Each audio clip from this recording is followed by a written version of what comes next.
The Loco Beach Coconuts and Savannah Bananas clash in Grayson Stadium as we kick off this three-game set. The Coconuts are as hot as anybody in the sport, coming in winners of 3 straight series, while the Bananas look to right the ship, hunting a series win for the first time in over a month.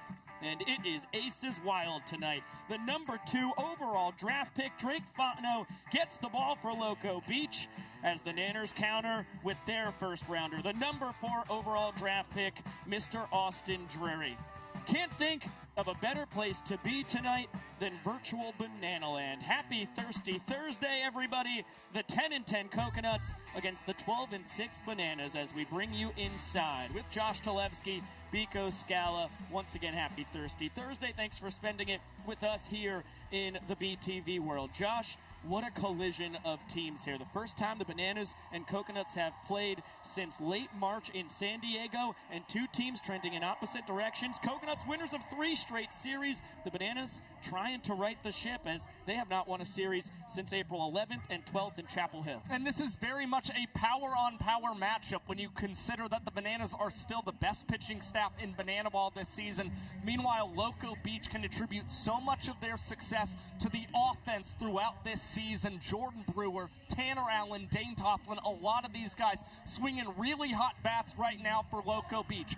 But the Bananas just might have their mojo back this weekend, not only getting to play here in Savannah, Georgia, but they only have 1 loss playing as the home team here in 2026 during the regular season. We had 9 games of action last weekend, so just in case you missed any of it, let's catch up on what happened. Starting in Atlanta, and how about the Party Animals? Getting the action going early against Austin Drury, TJ Reeves. Heck of a weekend for the Banana Ball rookie. Bringing in Jake Skoll, the hometown kid, just like that. Party Animals up 1-0, and then Dustin Baber, what a piece of 2-strike hitting with 2 outs, serving that into center, and just like that, it is already a 2-0 Animals lead. Yeah, definitely the hot start the Animals were looking for, and Garrett Delano turned in the best performance of his 2026 campaign. 6 scoreless innings against the Savannah Bananas, who would earn the equalizer point in this contest, making it a 1-2 ball game. But how about Jake Skoll getting a little more insurance for the boys in black and pink with his 8th inning opposite field walk-off single. Yeah, another great piece of 2-strike hitting as well, but it would come down to the wire. Peter Holden looking for his first save of the year. Bill Leroy represented the go-ahead run at the dish, but Tanner Thomas in foul territory there to put it away as the Party Animals, how apropos. They get the victory in their first ever Major League Baseball stadium headlining game, but 2 batters in tonight too. Robert Anthony Cruz with a heck of a counter punch. It would be the first of 3 runs in the inning for the Nanners as they look to start on the right foot. His team leading 4th home run of the season for the Bananas, who would score 3 runs in the top of the first, and they would cap up earning their first point with that rack flip in left field. Noah Nisnik fired up, but struggling with his control in inning number 3 that would draw the Animals even. Max Young-Goldberg had himself a heck of a weekend with a couple ducks on the pond, top 4. He's firing up his captain, Bill Leroy, driving in a run, and then with the inning tying run at third, winning run at first, Cox and Ziggy, the Keystone State connection, getting the double trick play. 3-1 game, bottom 7, Tanner Thomas with the fate of the frame in his hands. That's a walk-off shot, making it 3-2. Yeah, the Bananas, again, for a 2nd straight night, would earn the equalizer point, and it's a 2nd straight night where Jake Skoll has a walk-off single in the 8th inning, putting the Animals within 1 point here in the 9th inning. It's Skoll facing off against Hosley,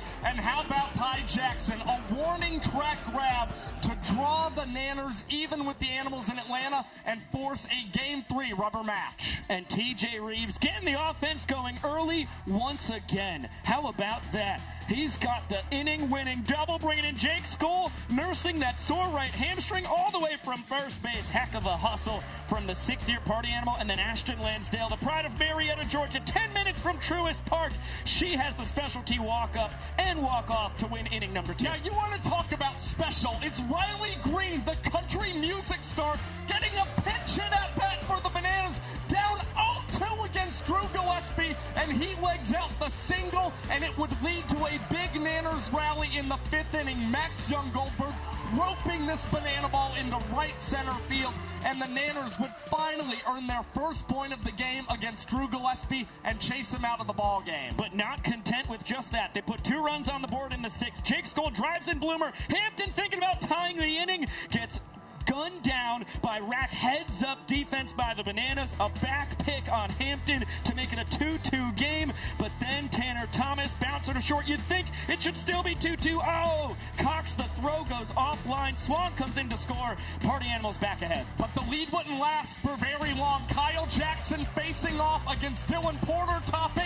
He says sayonara to that banana ball, making it a 3-point game for both of these squads. Now a man on third in the final inning, Robert Anthony Cruz grounds out to Jason Swan, and with the Animals up against Danny Hosley and a man on first, it would be Hosley's first earned run of 2026. Jason Swan collecting this double, and the Animals walk it off in Atlanta and secure the series victory. Yeah, and that ended a streak of 28 straight innings without an earned run for Danny Hosley. As you take a look at the series as a whole, Garrett Delano fantastic across 6 scoreless innings, earning the win in game 1, and then Ryan Cox, the showman of the game, helping the Nanners snap that 4-game losing streak with the 4-3 victory on night 2. TJ Reeves, the hero, as the Animals won the series in game 3. And again, you saw some good things going for the Bananas in that series, considering they earned the equalizer twice, both on Friday and on Saturday. But really what cost them throughout that series, a few too many ball 4 sprints and a couple costly trick plays missed and errors that they are hoping to clean up this weekend, facing off against a talented Loco Beach Coconuts team. Okay, we are all caught up on what the Nanners did last week. You speak of the Coconuts. Let's see how it went down against the Firefighters in the first ever Banana Ball games in Wichita, Kansas. Pick it up. 2nd inning of action last Thursday night. The shortstop, Peyton Chatanier, RBI double down the left field line to bring in their 2-way man, Brett Carson, all the way from first. Just like that, Coconut striking first and looking for some more in the 3rd. Ashby Vining rocking one of Drake Toll's many fur coats, brings in Armani Henderson. That would lead to another inning win. Coconuts up 2-0 early. But the Firefighters would start to creep their way back into this ballgame. The lone hit Drake Fontenot gave up in his start would be a walk-off for Logan Lacey, and the Firefighters making it a 2-1 ballgame. And Keegan James, a costly ball 4 sprint in the 6th, makes things all even. Now Grady Morgan up in the 8th inning with a chance to put Loco Beach on the board. But how about this relay? It's Darian McDowell to Caden Green, off-balance throw, and perfect to Eric Jones Jr. They put the tag on Dalton Malden. But how about this? Coconuts would earn the equalizer point to give them a 3-2 lead, and that would be the final score as they win on night 1. We've seen the equalizer point be the difference so many times already here in the first full season of its existence, and then Ben Parker said, let's not get the scoring going in the 2nd inning. RBI double in the 1st for Benny Pumps in his first game played in the series after he had the night off on Thursday. But then the counter punch, Logan Lacey bringing in South Trimble. It is tied 2-2, top of the 7th inning. Dane Tofflin, his 2nd home run in as many nights. The Canadian slugger on a tear. Yeah, and he gets to keep slip-sliding his way in the home plate for Loco Beach. An impressive piece of hitting for the Great Dane. Now here, 8th inning, it's Dalton Cornett roping this one into right field and cutting into that Coconuts lead. All of a sudden, just 4-3 with the Coconuts up a point. But this is where things would get absolutely bonkers. It's Tofflin collecting his 4th hit of the ball game. He would finish a triple shy of the cycle and make it a 6-3 ball game. Coconuts would tack on another run, becoming a point, and then Gideon Antel. This one, long bombs away, his 2nd home run of the year. Both have come against the reigning pitcher of the year, and that is 10 points for the Coconuts in this ball game. I mean, that should be plenty, right? You would think. You would think. Caden Green, he's one of the top MVP candidates 2.5 months into this season. 2-run double. Now it is a 10-7 game. Noah Bridges, the veteran, hot shot off the glove of Brewer, make it 10-8. All of a sudden, the tying runs on first. Dalton Cornett represents the game-winning run and C.J. Williams able to stop the bleeding right there. Antel squeezes it just like, talk about two hands, making sure that the 10-8 victory is secured there. And that's a clutch series victory for Loco Beach. Now they open up the scoring top one. It's Big Timber Dane Tofflin laying the wood at the plate. His third home run of the series. He would be Banana Ball's player of the week, putting the Coconuts up 1-0. But in the third inning, it's South Trimble with a spot start and a walk-off single to even things at a point apiece. Small sample size. Trimble's been unbelievable at the dish this year. But how about Lamar Sparks? He's been fantastic in a large sample size. His fourth home run and one of my favorite home run celebrations for the rookie. Yeah, you got to appreciate the dance moves from Lamar Sparks. Now here in the sixth inning, how about Ben Parker? A little scraper on the dirt that puts the Coconuts back into this game. It's 2-all. But how about the base running? South Trimble often running as ball 4 is issued. He comes all the way around to score for the Firefighters, make it a 3-2 game. And Johnny Hummel would hang on, earn the save, and the Firefighters would avoid the sweep in Wichita, Kansas with a clutch Game 3 dub. But the headline for the series, Coconuts scorching hot. It's their third straight series victory. All of them have been 3-game sets. And you take a look at it, it was the Equalizer Point that was the difference on Thursday night in what was actually a 3-2 victory on Friday. The Coconuts 10-8 in a wild one with 11 combined runs in that ninth inning. And then the Firefighters hold on, denying the Equalizer Point. So key there in their one victory. And again, we have talked so much about how this Loco Beach Coconuts team really knows how to hit. It's proven when you see 10 points in a game that doesn't even go to showdown tiebreakers. What a performance from that squad on Friday night. And I know they're coming into this series feeling awfully dangerous, especially seeing how red-hot Dane Tofflin has been lately. And talking to the Coconuts this week, they get revved up to play the Bananas more than any team in the sport. So they are really thrilled to take on the mainstay here in Banana Ball. Speaking of those Nanners, they're warming up on the field. Let's check in with Bill Leroy and his crew. At second base, wearing number 9, the Dougie Man, Max John Goldberg. Also at second base, the greatest showman, wearing number 8, Jackson Olsen. At first base, wearing number 10, our bat trickster and balance extraordinaire, Alex Ziggy Ziegler. Coming to the mound, the tallest man in sports, Dakota Stilts All-Britain. And behind the plate, on the mic, wearing number 1, myself, Bill LaRue.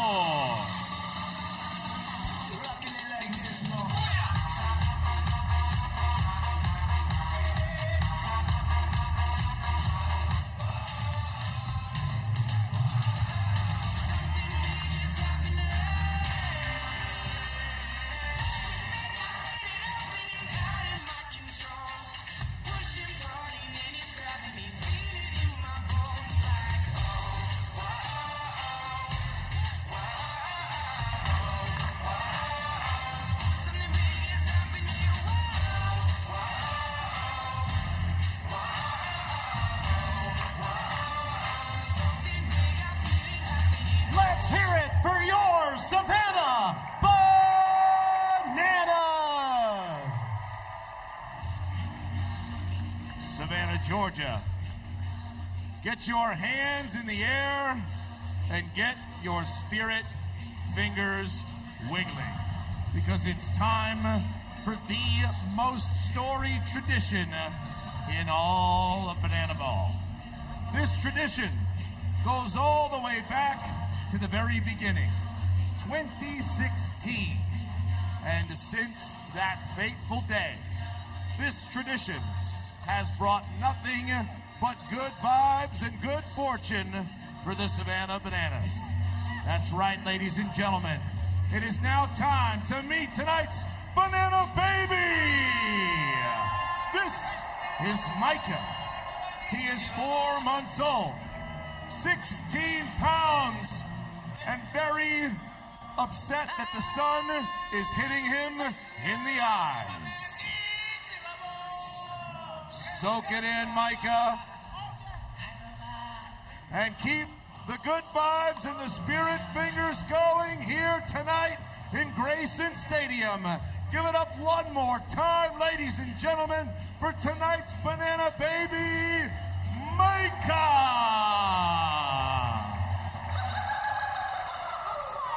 Fans, it's time to get loco! Bring in the sunrise, the tan lines, the high fives, and good vibes. It's time to go crazy for the Loco Beach Coconut!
Starting lineup for the Loco Beach Coconuts. Starting off in left field, number 10, Tanner Allen.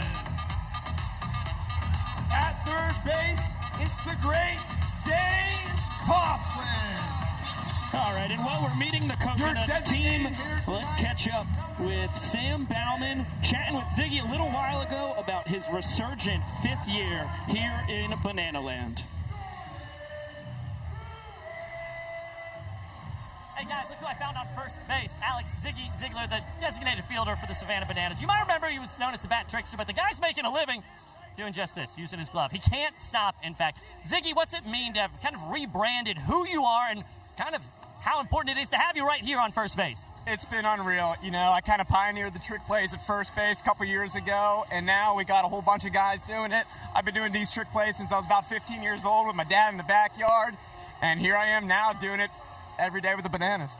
Now, we talk about that Keystone connection. It's Ryan Cox over here kind of working it in. How comfortable are you with this guy throwing you the ball? I mean, you put a lot on the line when you do this. I mean, we practice it every single day, nonstop. This is what we do, and we are extremely comfortable together. He knows where to throw it. He makes the crazy trick plays at shortstop. Here I am at first, getting his back. And Ziggy, finally, you see guys like Jordan Brewer, who you guys are playing tonight, kind of modeling themselves after you. Does that kind of raise your game, or is there a little inner competition like, I saw what you can do, I'll do it too? I mean, I love the competition, but I haven't even played a full game yet. I'm in the top 10 with trick plays, so give me a chance playing a whole game, and I'm just going to keep going. And he is going to do just that, keep on going and going. The guy doesn't stop. We can't get enough of him. This is a really fun part about Banana Ball, but there's 11 amazing rules. Jesse Cole's going to tell you about them. Banana Ball is the fastest and most entertaining show in sports, and the 11 rules guarantee the most fans-first experience every second. Welcome to the Banana Ball Championship League. Rule number 1, win the inning, win the point. The team that scores the most runs in an inning wins the point. It's a walk-off winner. Oh my goodness! With the Equalizer Point, trick plays provide the away team an opportunity to earn a point going into the final inning. And in the final inning, every run counts as a point. Rule number 2, Banana Ball has a 2-hour time limit, guaranteeing that every game is fast-paced and action-packed. Rule number 3, no stepping out of the batter's box. If you do, it will result in a strike. Max stepped out of the box, and because he stepped out of the box, that's it. Rule number 4, no bunting, because bunting sucks. If you bunt, you'll be thrown out of the game. Rule number 5, batters can steal first base. Ball 3, Gideon taking off for first, throw from Leroy, in Rule number 6, there's no walks. Walks are ball force sprints. The batter can advance as far as they want until every position player touches the ball. Those defenders have touched the banana ball. It is a full base sprint to open up the ball game. Rule number 7, no mound visits. Nope. Rule number 8, foul balls caught by a fan count as an out.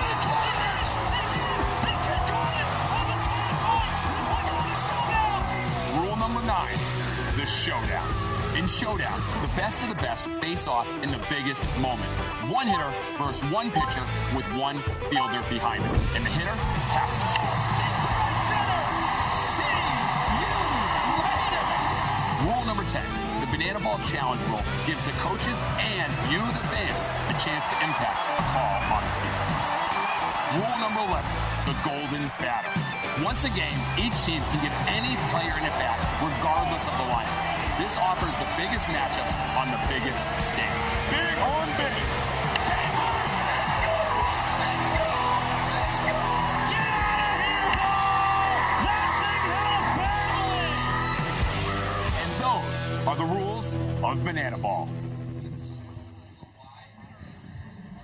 Thank you very much, Mr. Jesse Cole. And welcome back into beautiful, historic Grayson Stadium. We are about 15 minutes shy of first pitch, a 7-game weekend on the docket as the young professor blesses the folks here with the rules of banana ball that Jesse just gave us. And speaking of Mr. Cole, not with us tonight because, of course, he's in Indianapolis with the Indianapolis Clowns. Their first ever headliner series, 2 games against the Party Animals. Cannot wait to see how it goes. And here you can take a look at what tomorrow night looks like in banana ball. A triple header for us. Yeah, it's going to be really exciting, and that Clowns and Party Animals game is really going to be must-watch banana ball. It's going to be very special for Eric Fox, Correll Prime, Bobby Leday, so many of these guys who have emerged as leaders on this Indianapolis Clowns team. And look, not only do they get to play as the home team, but we saw them as the away team get that upset victory in their very first game against the Party Animals. So I think they want to make another statement against the boys in black and pink tomorrow night. Yeah, it's going to be a heck of a weekend. And then the Firefighters and Tailgaters, they've only played 2 games this year. They're tied at a game each, and they're currently tied for second place, both of them at 10-9 on the season, 2.5 games behind the Bananas, who are 12-6. That's a fascinating series too. And the beauty of banana ball is all of those games have been incredibly close, even including the one in the Banana Ball Open that sent the Texas Tailgaters into that final series against the Savannah Bananas and helped them clinch a playoff spot already. And as you can see, the Banana Band leading the cast and crew through the parade, a full-capacity crowd in historic Grayson Stadium. We'll let the sights and scenes take it away as we're about 10 shy of first pitch.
It was fun getting to check in on the Banana Nanas, the band, the Mad Nanas, the casted crew. This is bringing me back to throwback broadcast pregame action here on the Bananas YouTube channel as we welcome you back inside. He's the statistical savant of banana ball, Josh Talevsky. I am Biko Scala. I just do the rest of the talking. And it is really a fun one on the docket here tonight. Coconuts, bananas. And speaking of this Loco Beach team, they've got some trick play leaders. Jordan Brewer, one of them. Sal Jacobo, another, currently on the bench tonight. But J.D. Urso getting a start here this evening evening, and it's going to be really fun to see what the Tampa kid can do defensively. He teamed up with Peyton Chatagnier and A.J. Swiatek a little while ago. Let's hear what they had to say. The Beach is ready to take over Grayson Stadium. I'm A.J. Swiatek, joined by the middle infield here for the Loco Beach Coconuts, Peyton Chatagnier, J.D. Urso. Peyton, starting with you, everything's been clicking up the middle. What's it like knowing you have a myriad of options on the other side of the bag to help you out with trick plays? Yeah, you're completely right. That's what's so cool about this team, seriously, is like literally anybody can play over there. We have confidence in all of them. And I think that's probably credit to our coaches for keeping us in check and doing a really good job in the offseason. But, man, yeah, we have all the confidence in JD. It's going to be a lot of fun to watch him today. JD, you've kept your nose down. You've been grinding. Now you get your chance at second base. What's the gratitude you're feeling? Yeah, it's awesome, especially to play both sides of the game. You know, sometimes you're only hitting, you put a little more pressure on those at-bats. So today, just looking forward to going out in the field, playing both sides of the game, and just helping my team any way I can.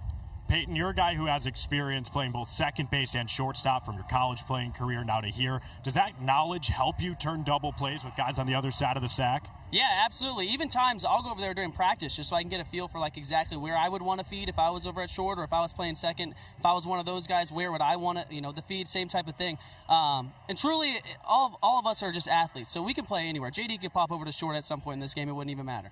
And then finally, JD, it's all about love. It's what we're spreading all across the nation. What's your message to the fans who are going to get their first look at Loco Beach tonight?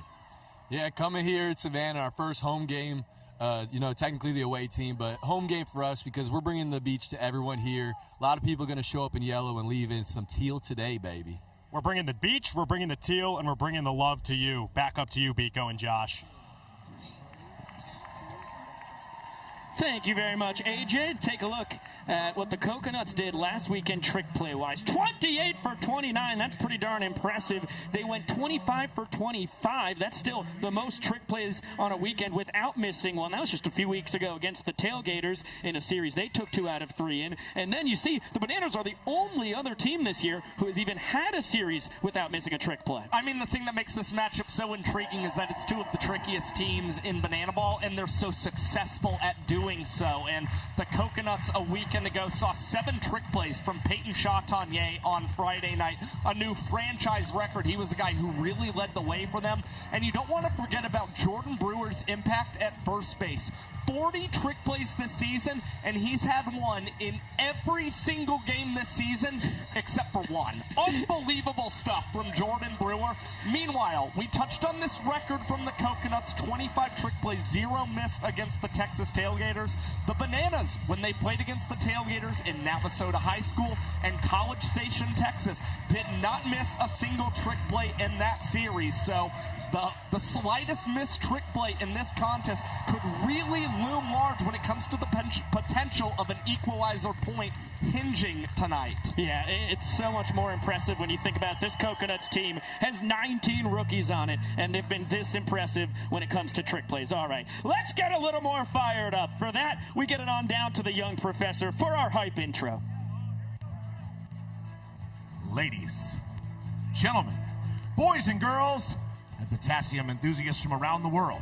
Tonight, you and thousands of your friends here live and millions more watching at home have gathered here to witness something beyond your wildest imagination. From Montana to Savannah, from the Isle of Man to Tokyo, Japan, the Banana Maniacs come from across the globe to witness this. This is not baseball. This is the crucible where the fastest, hungriest, and most entertaining players are forged. This is a game of the fans, by the fans, and for the fans. But this is not your granddad's pastime. This is not just another night at the ballpark. This game is baseball by birth, fruit by name, and an absolute worldwide phenomenon by the grace of God. This is the time for all 5,500 people here in historic Grayson Stadium to get on your feet and give me your voices. Because this is the greatest show in sports. Ladies and gentlemen, this is Banana Ball!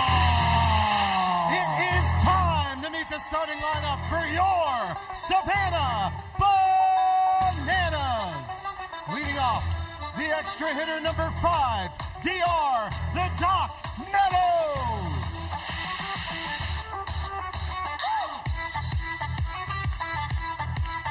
The left fielder number 15, we call him Rat, Robert Anthony Cruz. DH number 19, Dan Oberg. In center field, number 2, Reese Superman Alexiadis. Third baseman, number 4, Kyle K.J. Jackson.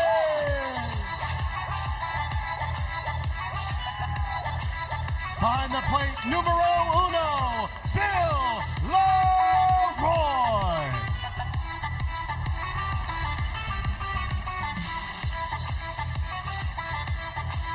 At shortstop, number 6, he's our glove magician, Ryan Cox.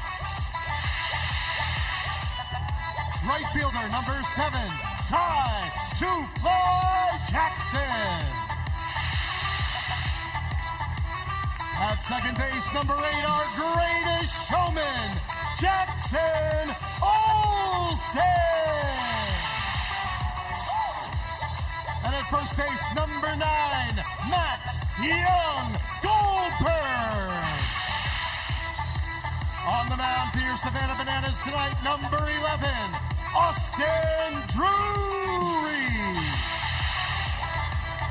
Your Savannah Bananas are led by Tyler Gillum, assisted by Adam Vyrant, Ryan Kellogg, Bryce Stover, and the legend Reggie Horton.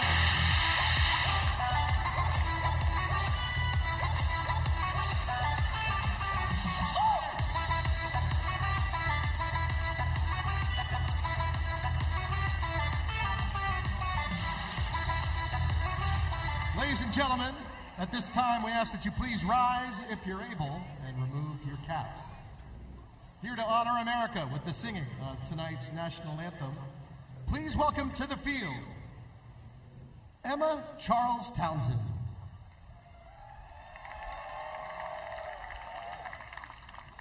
Oh, can you see by the dawn's early light what so proudly we hailed at the twilight's last gleaming, whose broad stripes and bright stars through the perilous fight o'er the ramparts we watched were so gallantly streaming, and the rocket's red glare, the bombs bursting in air, gave proof through the night that our flag was still there.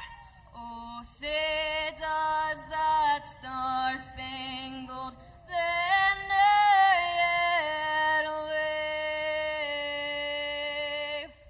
o'er the land of the free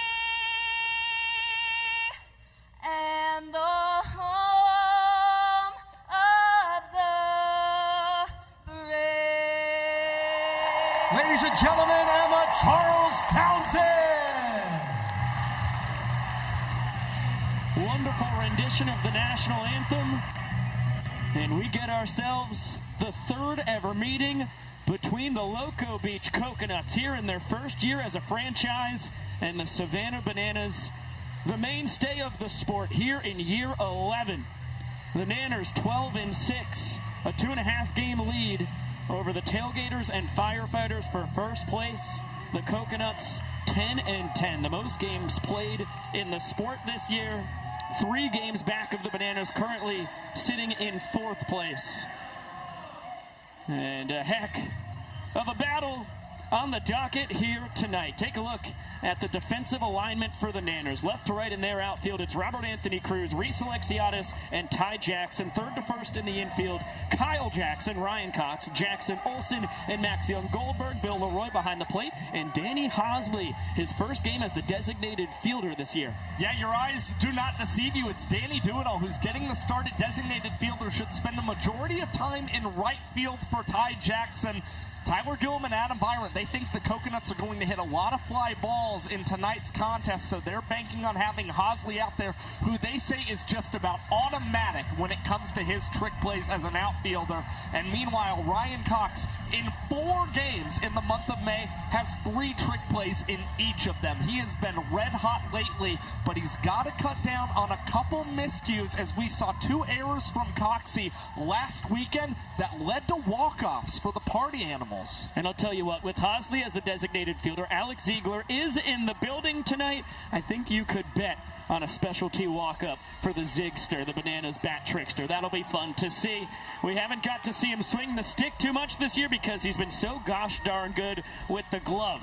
In the middle of it all for the Nanners, their 4th overall draft pick, the first rounder, Mr. Austin Drury, comes to Bananaland with 8 years of professional baseball experience, 5 of them in the Los Angeles Dodgers organization. And as you can see, the numbers speak for themselves. 3 wins, tied for the most in the sport, 25 2/3 innings, the most on the Bananas, and a 3.86 ERA is fantastic. Yeah, this is the 9th start of his rookie campaign, and after the Bananas won each of his first 6 regular season starts, they've lost each of his last 2, so he's trying to right the ship tonight, but he was very strong against the Coconuts in San Diego. 4 scoreless innings and averaged 3 outs in 3 minutes and 28 seconds. And how about this Loco Beach Coconuts lineup? They have been so much fun to watch this year. Tanner Allen at the top, then Dane Toughlin, your defending player of the week. Ben Parker, those are 2 of the 5 guys hitting 400 or better back-to-back in this order. Jordan Brewer cleaning it up, then Eric Osberg, Gideon Antel, Ashby Vining, J.D. Urso, Grady Morgan, and Peyton Chatanier to round it out. The first 4 right-handed batters in this lineup are extremely dangerous. Toughlin, Parker, Brewer, Antel all having phenomenal seasons, and Dane Toughlin coming off of being named the Banana Ball Player of the Week, 6 for 12 last weekend with 3 home runs. Let's get it on down to the field. The young professor is about to make sure we start this clock. Young Prof.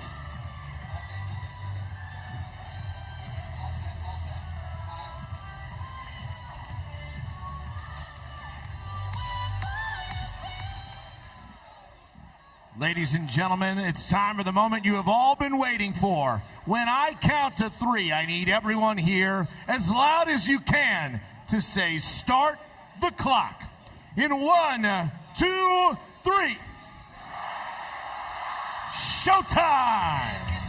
Leading off Over 5,500 fans on hand, making up the 557th straight sold-out crowd in Bananaland. Tanner Allen fouling off the first offering from Austin Drury, and we are away. Allen 5 for 16 last weekend against the Firefighters, a triple and a double.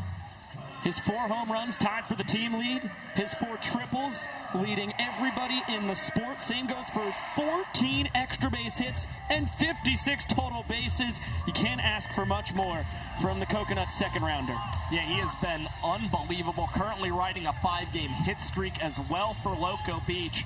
And they love batting him in this leadoff spot, the 8th time when he's been slotted first in the order. See if this is playable. Nope, into the seats. First opportunity for the fans, who have gone 6 games in Savannah this year without catching a foul ball for an out. I implored them in the party plaza. Let's make a change, folks. Let's see. Can we turn this thing around? What a ball game for the fans to make their mark, as the count evens at 2s on TA.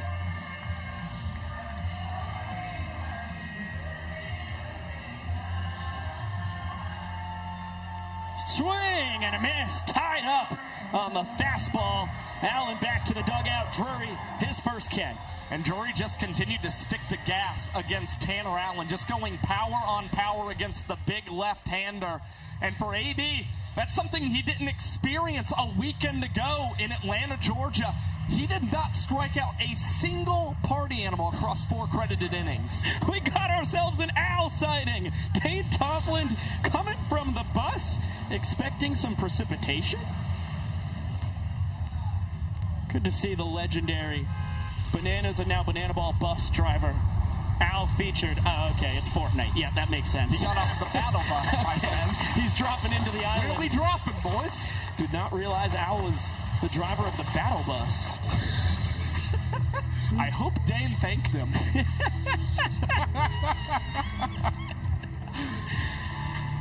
Looks like he likes his weapon.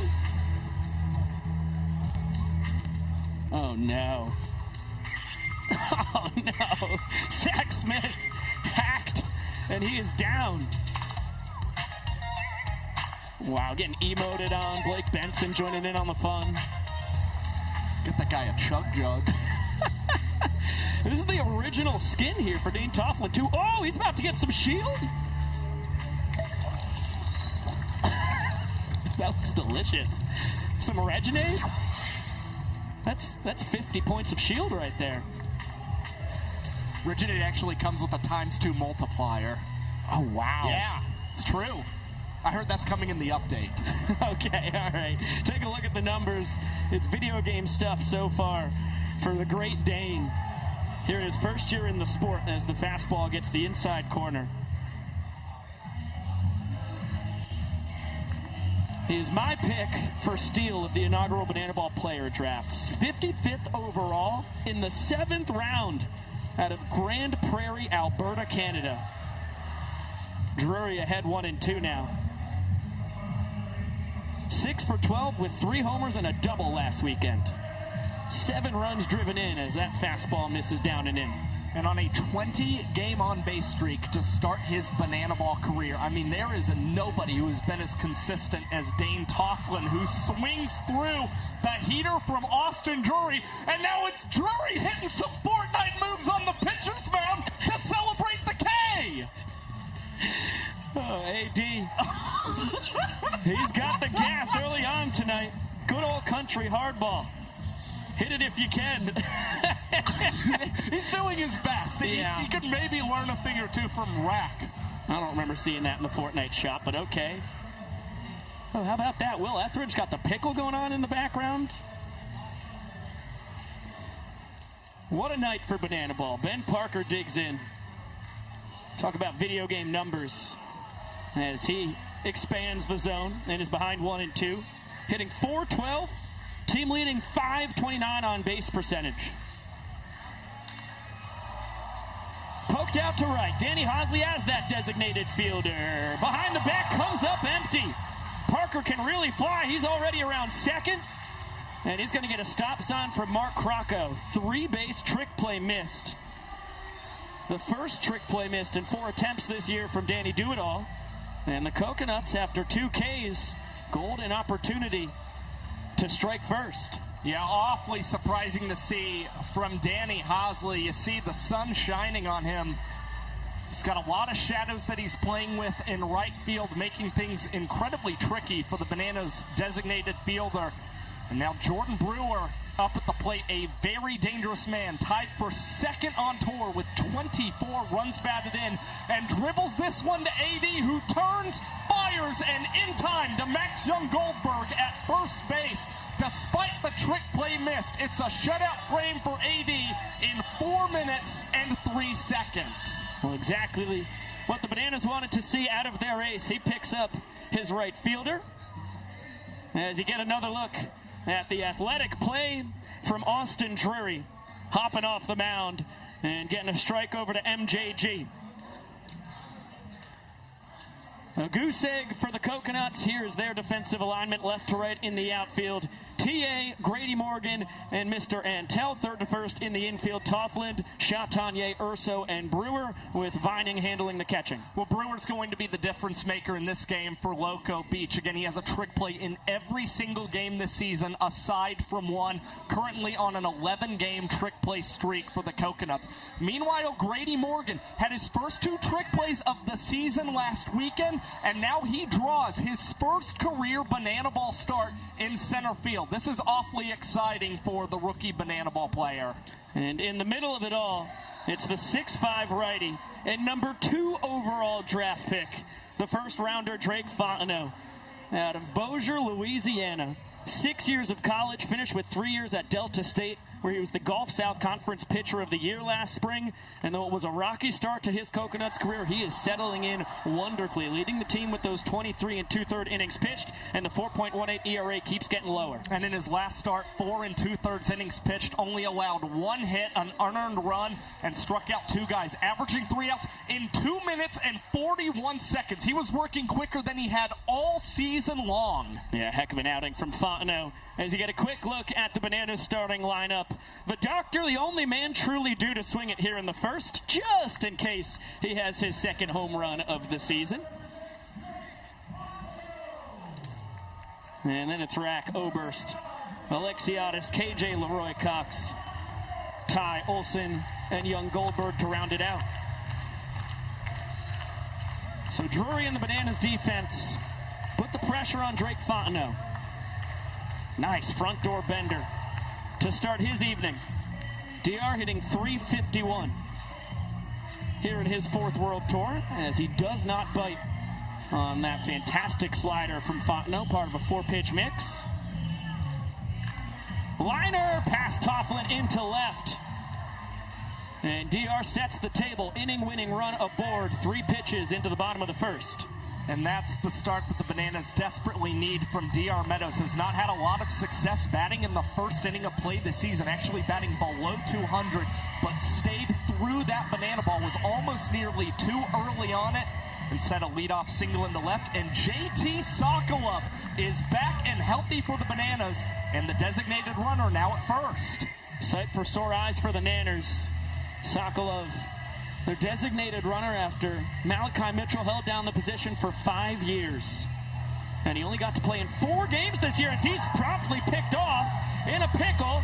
He is speedy as they come. Chatanier in the driver's seat. Now Fontenot trying to track him down. Sokolov, oh boy, avoids Fontenot. Tag from Brewer, and a tackle from Brewer at that. As Sokolov, his first time out on the bases since March 14th in the Superdome, and it ends very quickly. Yeah, just trying to be a spark plug for the Savannah Bananas. Instead, it is an early base-running blunder for their rookie designated runner. And now the bases empty again. Robert Anthony Cruz ahead, though, 2-1. And Sokolov, the first runner picked off in Fontenot's banana ball career. Nice time for it. Takes the inning-winning run off the bases as Rack swings through a nasty changeup.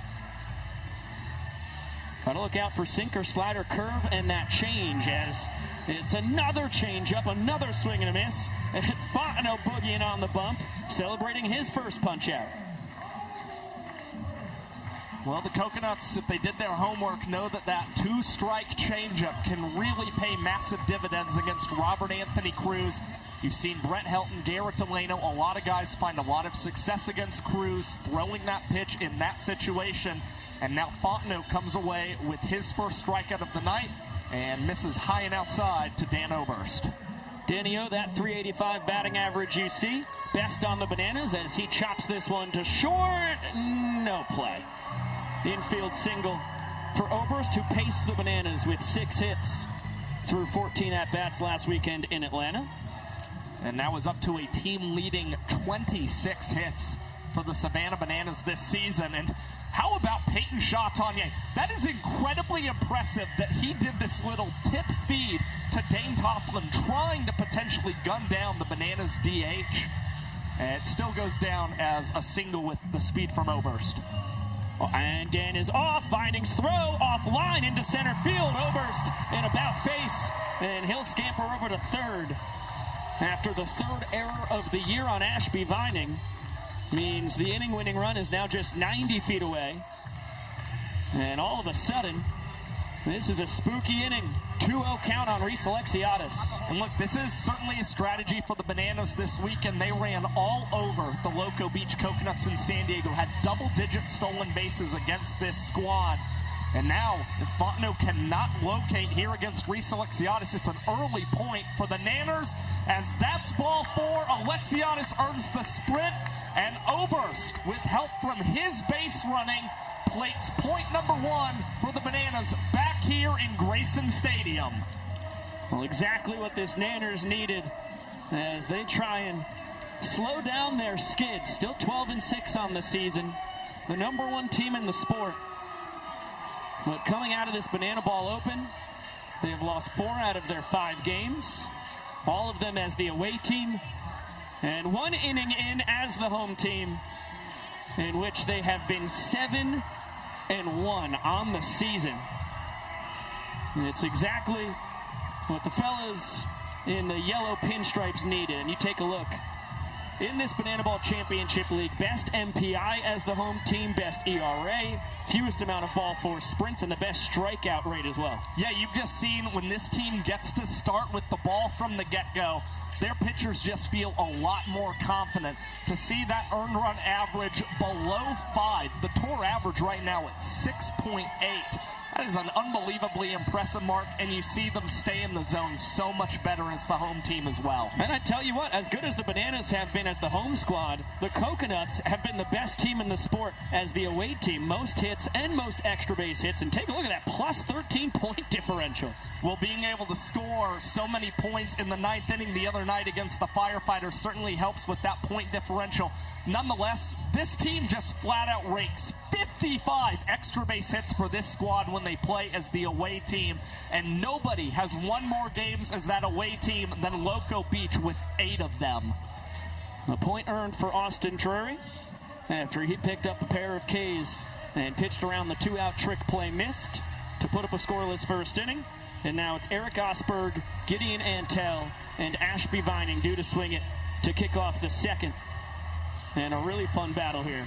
Osberg, 7 years of minor league baseball experience in the Rays organization, making it a combined 12 years of affiliated ball between pitcher and hitter here.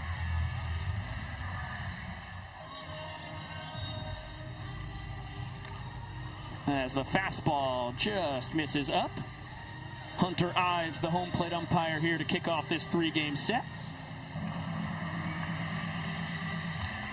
Jam shot, foul territory, Leroy in pursuit. And the catch to open up this second frame. Well, the Bananas really haven't had much opportunity for trick plays yet here tonight. We're still without one in the second inning. Leroy, you see him having to take a last step back to try and haul in that banana ball. And then you consider 2 Ks for Austin Drury, and with a guy on third base, he didn't want to take any chances making that final out. Now it's time to see if Antel hits into the first trick play for the Bananas tonight. Great numbers for Gideon. 2.5 months into his banana ball career, you saw him hitting .362. .430 on base percentage, .565 slug. That's that 3-4-5 slash line that you dream of as a hitter. And for the Coconuts, Mark Crocco's 10th round draft pick, another fantastic steal. And he started every game in right field for Loco Beach this season. Just an unbelievable athlete who gets into this one and fists it out to left field, and that one will land fair. Rack trying to slide and make the grab will wind up throwing this one in, and it's a stand-up double for Gideon Antel. It looked like Rack was trying to say that it left fair territory and skipped over the wall was a ground rule double. Yeah, it might have bounced off of the foul pole, actually. That's what it looked like to me on the live shot. Couldn't really tell on the replay. So Gideon with the first knock for the Coconuts. And another runner in scoring position. Ashby Vining trying to catch in. 2025 visitor from Banana Ball's developmental team to second round draft pick.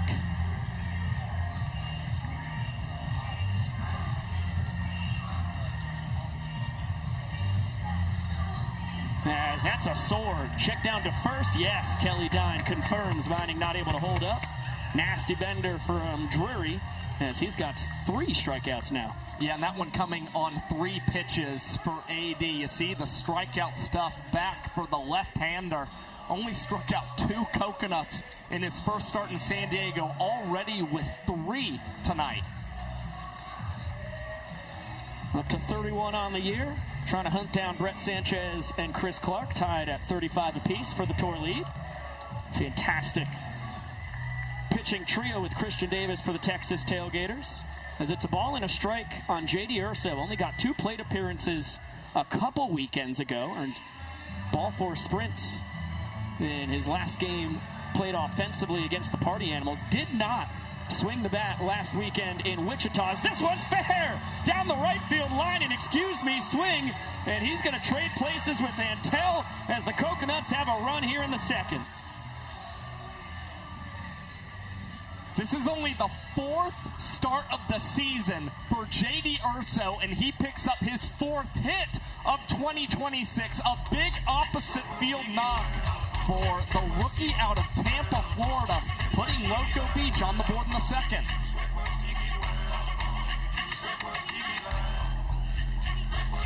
And naturally, a Dene Benitez-led run celebration, with Jacobo and Krem to support as you get another look. Heck of a piece of hitting for Urso. 3 for 13 on the year coming in, make it 4 for 14 now. But a 444 on base percentage, that's going to shoot up. And again, the playing time has been kind of sparse for J.D. Urso, but in all of his starts this season, he has had a hit for the Loco Beach Coconuts. He's trying to give Mark Crocco reason to continue to slot him in offensively. Now a 1-0 count on Grady Morgan. Just like Urso, who leads off second. Another one of Mark Crocco's 2025 visitors. You had to expect he was going to bring as many of his guys back as he could. Nabbed him in the 10th round. Kid out of Laguna Beach, California. Takes the big bender in there, and as he falls behind 1-2.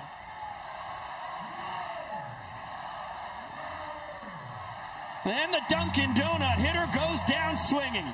3 donuts for the fans here in Savannah on AD's 4th K of the night, but a run across on the 2 doubles from Antel and Urso as the Coconuts have a chance to even this game. We'll get it back down to the field.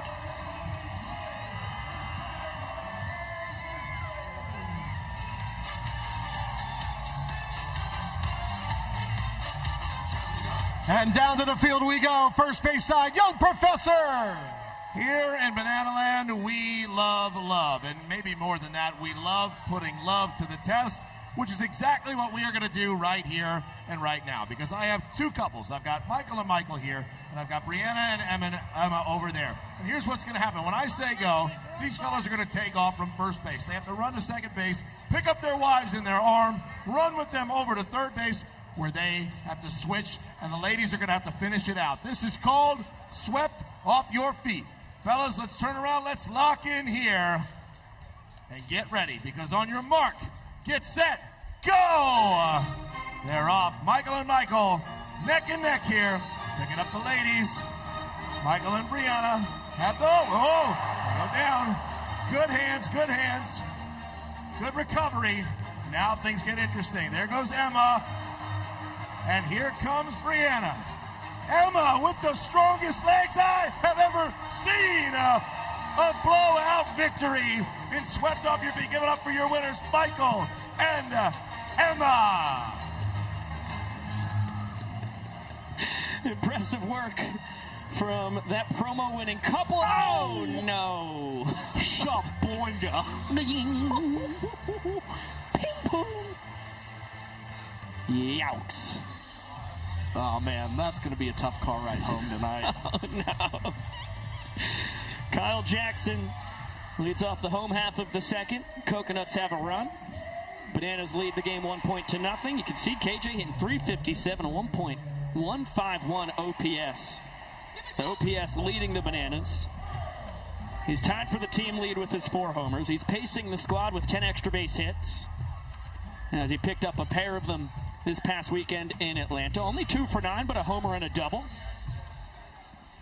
His second full World Tour, his third overall after he joined late in 2024 on the Visitors.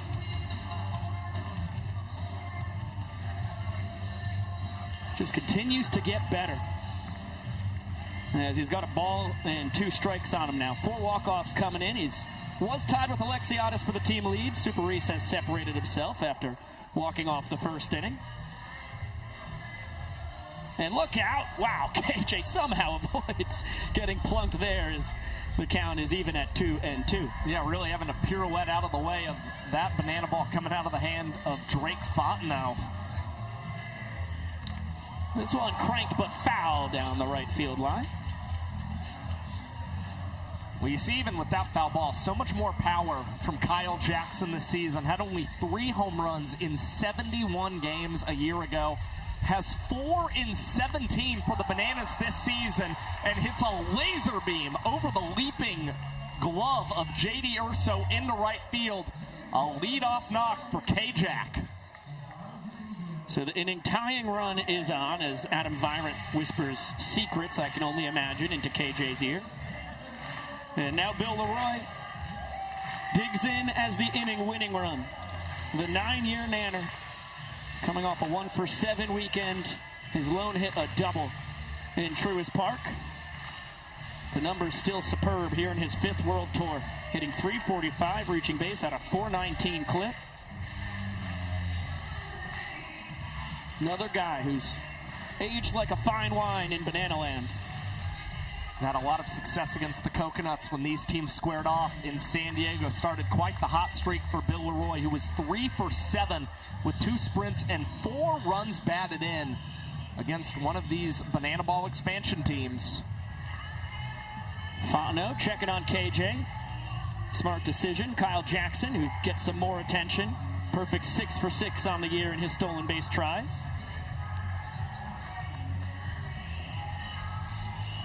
And another bender misses wide. Leroy ahead 2 balls and a strike.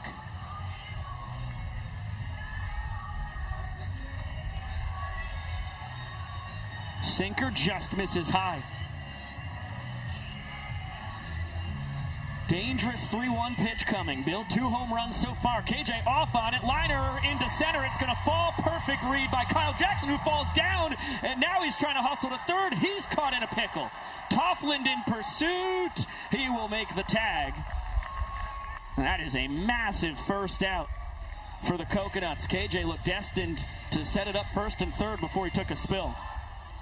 Yeah, just so rare that you see guys slip on the turf, and even though that ball took a high hop on Grady Morgan in center field, he made the smart decision and decided to throw that into second base rather than fire it into third. That's how they were able to catch Kyle Jackson in that pickle and nab him for out number 1. Ryan Cox, an 0-1 count. Crazy numbers as Leroy got a crazy good jump. No throw from Ashby Vining.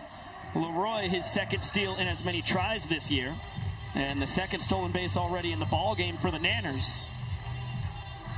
As that one misses the outside corner, Cox ahead 2-1. Hitting .333, a team leading .509 on base percentage. Slow roller foul. 3 for 10 last weekend with 1 ball, 4 sprint, bringing his total up to 15, also pacing the Bananas.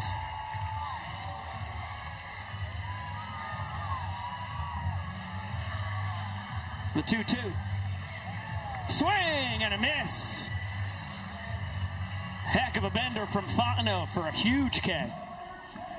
Just buries that one in the dirt against Ryan Cox. And this is a guy prolifically one of the lowest strikeout rates in Banana Ball history, but expanded the zone. He has one of the lowest chase rates on the Bananas, but we've seen Bill Leroy, DR Meadows, a lot of these guys expanding over the last weekend or so, and that one could very well come back to cost the Nanners.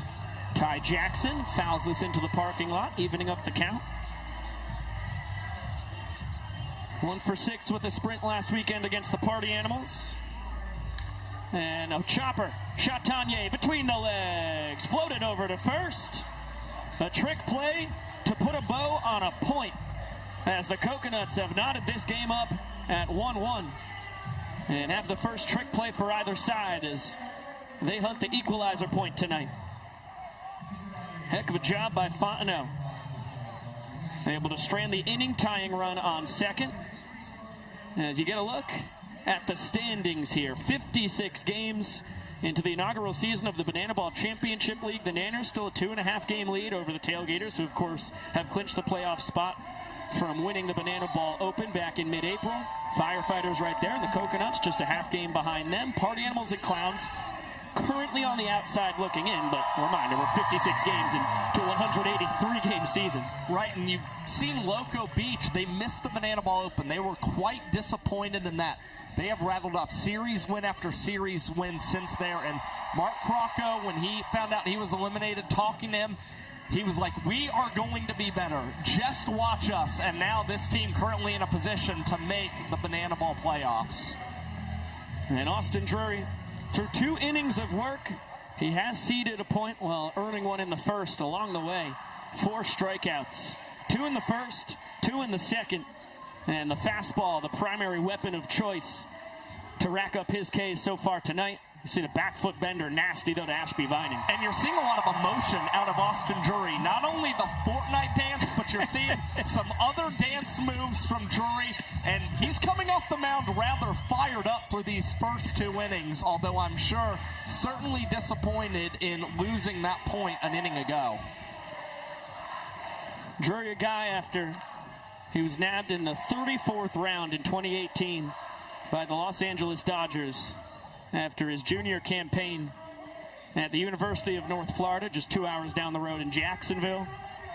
Spent 3 years in the American Association up in Sioux City, Iowa for the Explorers. And you see just so grateful to be here in Banana Ball for his 9th year of professional baseball. As Peyton Chatagnier, another one of Crocco's 2025 visitors, holding down the 10-hole. Only hitting a $190 as he tops this one to short. Cox between the legs, just in time to first. And it's now a trick play each for the Coconuts and Bananas. And 13 for Ryan Cox here in the month of May. He has started to creep back into this trick play race, even with Jonathan Luters having such a strong campaign for the Texas Tailgaters. You can just never count out the glove magician earning trick play number 1 tonight for the Bananas. And a team leading 38th trick play of the year for the sport's all-time leader when it comes to trick plays. That was his 623rd of his career for everybody trying to keep track at home. Nobody else has gotten to 350 yet. The closest is Dustin Baber at 348. And Boogie O'Clock. A lot of elbow movement for Drury, Olsen, Cox, and Alexiadis. Back at the top of the order. Allen, a strikeout victim his first time, gets himself a curveball right off the keister. And looks like we might have ourselves a little brawl. Oh no! Bananas and Coconuts coming out of the dugouts, and we've got fisticuffs here in Savannah. Tanner Allen took the baseball bat to the side of the head of Austin Drury. Oh, they're gonna sing.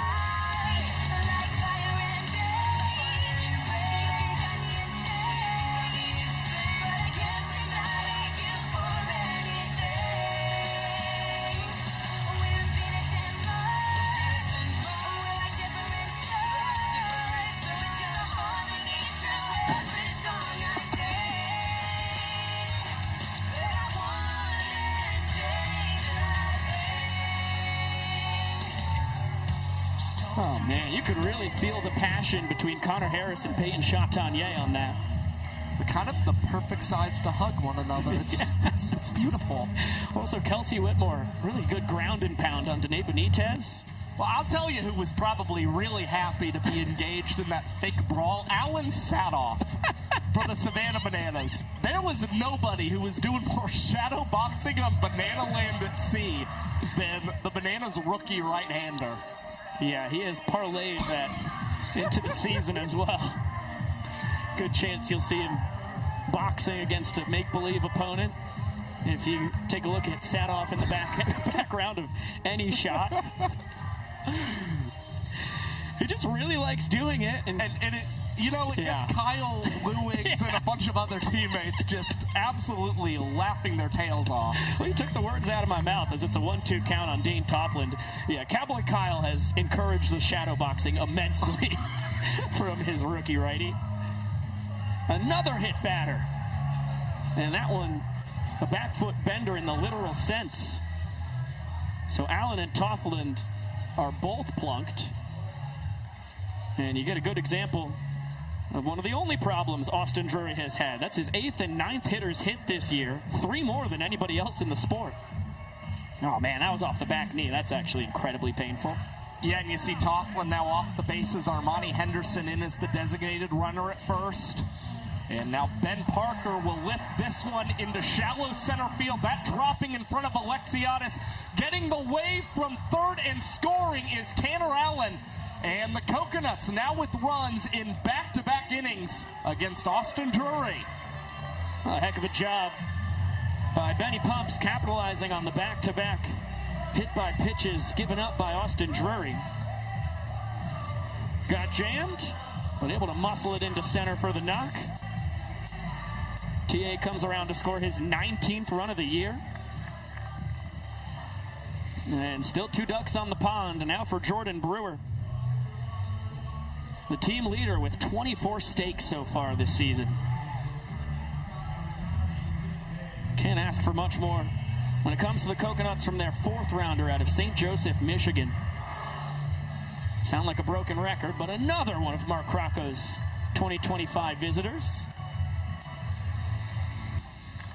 As this one bounced to Olsen, flipped to Cox for 1, over to first, not in time. Brewer showing off the speed. I mean, that guy is athletic as they come for a first baseman. Yeah, you just see him run so well. He does everything right, hits for power. He's got speed, and you see just a little bit of a slow transition from Ryan Cox, getting that banana ball out of his glove, and also making sure that he was going to drag his toe on that second base bag. You just see that split second, kind of the difference in not doubling up Jordan Brewer and keeping the inning going for Loco Beach. Runners on the corners, and Eric Osberg with a ball and a strike as that one scrapes the outside corner.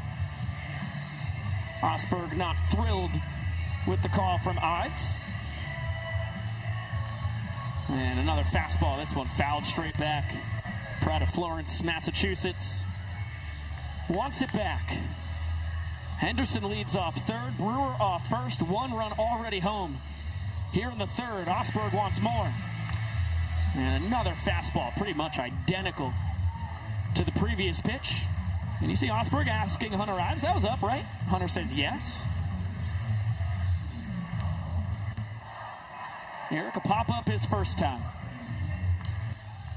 This one will be out of play. Eric 3 for 12 last weekend. A run driven in, only 1 strikeout. Hit into some bad luck in Wichita.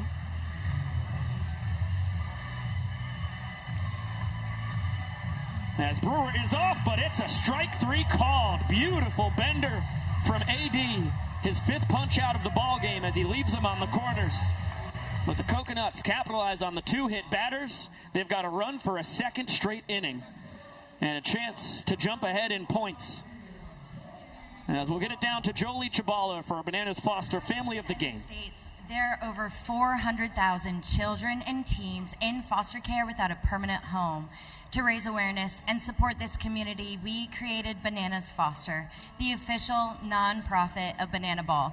Our organization is dedicated to celebrating the foster care community while educating and inspiring others to get involved. Tonight, we're doing things a little different for Bananas Foster.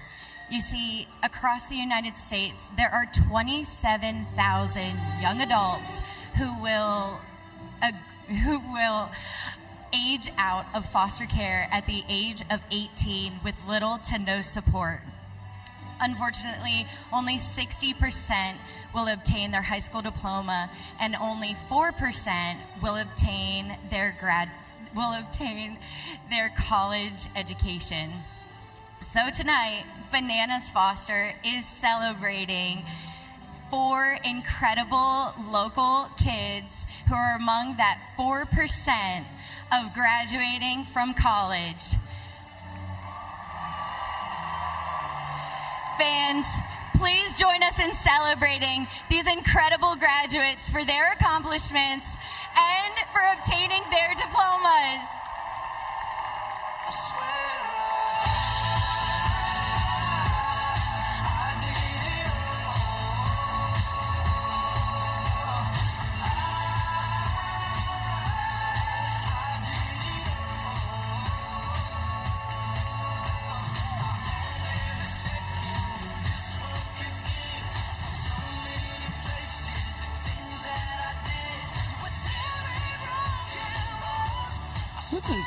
This is such a cool Bananas Foster celebration. 9 different teenagers in the foster care system all get to celebrate graduation with the Bananas and Coconuts in front of a full house in Grayson Stadium. I mean, this is absolute goosebump stuff. Gosh, this is what it's all about. Very cool, very unique, something we really haven't seen very much throughout all of these Bananas Foster family celebrations. And I know Joel Lee Chavala has been so excited for this all week long, and now gets to have a picture with all of these incredible graduates. A photo that will last a lifetime. Heck yeah. Congratulations on all the hard work. It will continue in college for our 9 graduates we got to celebrate here tonight as the Banana Band blasts away all the way out on the right field landing. It's one of the beautiful parts of Banana Ball. The cast and crew players alike getting to every part of the ballpark, whether it's 102,000 fans in College Station or 5,500 in our beloved home of Grayson. You never know where our folks are going to show up. As Nick blares away on the trumpet. And we go to the bottom of the 3rd inning. Back and forth affair so far. Nanners won the 1st inning. This Coconuts offense, shouldn't be surprising, struck right back, winning the 2nd frame and have a chance to take their first lead in points as Jackson Olsen. This is fun.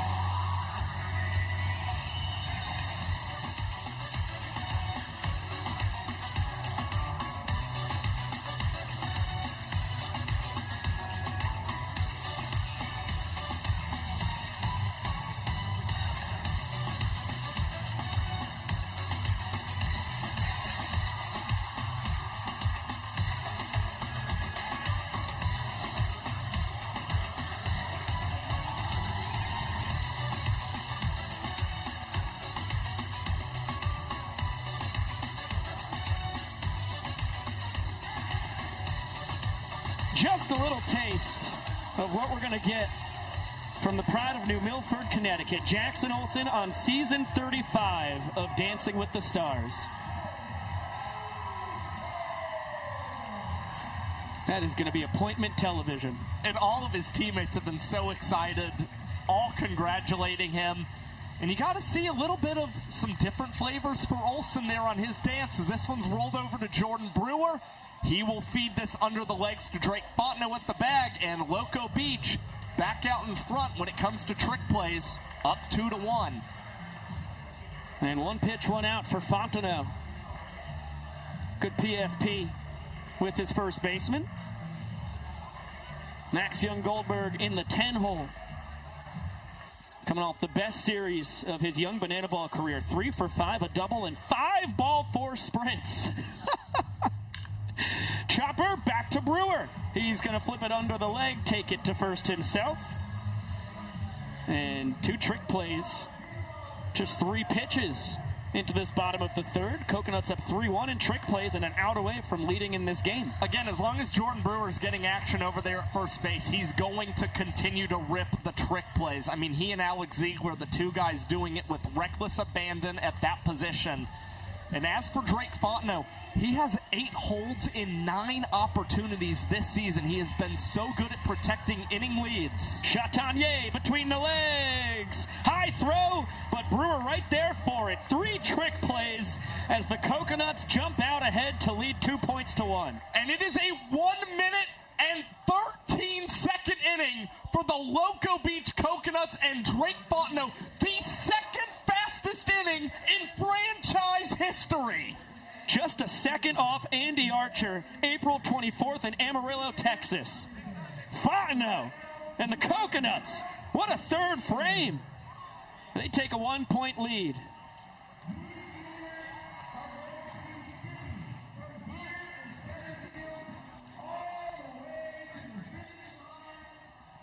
What a start to this ball game. Coconuts up 4-1 in trick plays. Great opportunity in pursuit of that equalizer point. They'll need more trick plays than the Bananas going into our final inning to get the point that only the away team can claim.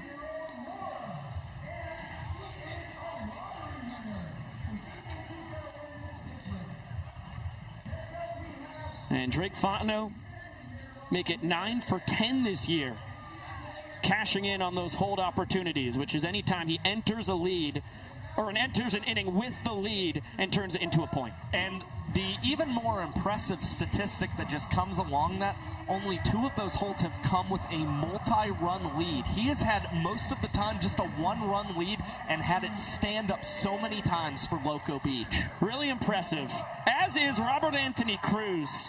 Here in his 3rd world tour, a new dad, and it looks like you're going to get some extra parenting practice out in left field. Here, Rack, what's going on? Yeah, that's correct, man. Playing left field is easy enough as it is, so we thought we'd add a little level of difficulty. Now, how does the weight and feel, how does it compare to your daughter, Jane Winslet, here? I want to be honest, Jane Winslet is an absolute unit. 99th percentile in just about everything, so this baby's absolutely featherweight out here. Now, Rack, you got to spend the weekend in Atlanta last weekend with Jane Winslet and Gigi. What was it like to be able to celebrate Mother's Day with the both of them last Sunday? Oh, that was special. That was awesome. I made sure to write Gigi a card a day early because I knew I'd be tired on that morning Sunday game. So we got the card in, got her a little locket with a picture of Jane Winslet and myself. So yeah, it was a great Mother's Day. Gigi's a real one. Oh, just got chills. That's special. And what a good lesson for everybody out there. That's planning ahead. That's it, man. You got to plan ahead, especially in banana ball. Now, if you get a fly ball, as Gideon Antel's got a 2-1 count here, kicking off our 4th inning, chases the bender below the knees. You think you're going to be able to pull off a backflip catch with the baby in tow? You know, as any parent can attest to, you learn to do things with one hand carrying the baby. So whether that's making a latte in the morning, whether that's making a balanced breakfast or making a backflip catch in left field, I don't anticipate it should be a problem. Rack, by chance, did you bring any diapers out there? What if you have to change the baby? Here's the deal, Josh. I do have a diaper here. But I will say, there are a lot of things. Heads up. A lot of things I can do with one hand. You know what? If there's a time, it's now. All right, he's going. Wow! Robert Anthony Cruz attempting to change a diaper mid-inning on the mic. Man, I should have kept an MPI clock for the diaper change. I mean, this is lightning speed. Yeah, boom, got it. I mean, based on my internal clock, that was like 15 seconds. I was going to say, that's sub 20. It's one of my better times. Are you and Gigi competitive with that sort of stuff? We're competitive with a lot of things. That's one heck of a trick play by Ryan Cox. Oh, baby! What a double play! Started by the glove magician. Gnarly stuff to close the frame. Fields it through the legs, then glove flips to Olsen, and you see Drury a sub 2-minute inning for the Bananas. Right, that was nearly as quick as your diaper change. It really was. And guys, I'm going to be honest with you, I'm about to go hit, so we're going to put Jane Winslet down. Yep, Rick, you're leading off the bottom of the fourth. Thank you very much for joining us, my dear friend. Thanks, guys. Only in banana ball. That was one of the great segments, in my opinion. That was remarkable. How the heck did he pull that off? And I mean that about Rack and Cox. Hey, baby time. Savannah, Everybody moving it and grooving it here in the hostess city of the South.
So much fun watching the Grayson faithful getting out of their seats and getting hey babyable here on a downright gorgeous evening in Daffin Park.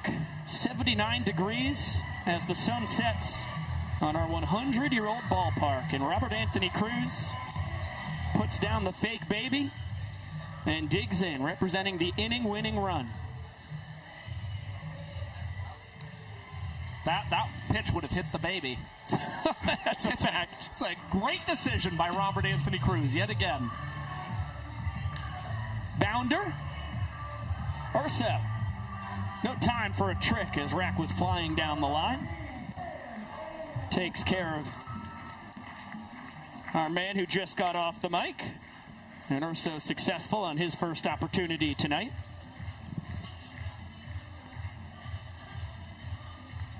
Quick exchange from the two-time Division II national champion. And a beautiful slider in there for strike one to Dan Oberst, who singled, stole second, and scored the inning-winning run in the first, fouling that one off himself. Fano gets some trick play practice.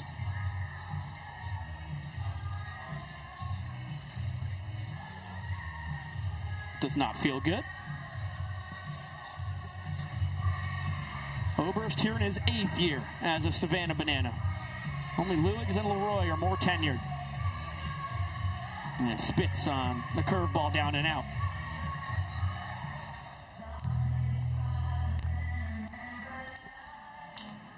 Another chance for Chatanier between the legs. His third trick play of the ball game. As the lead in trick plays back up to 3 for the Coconuts.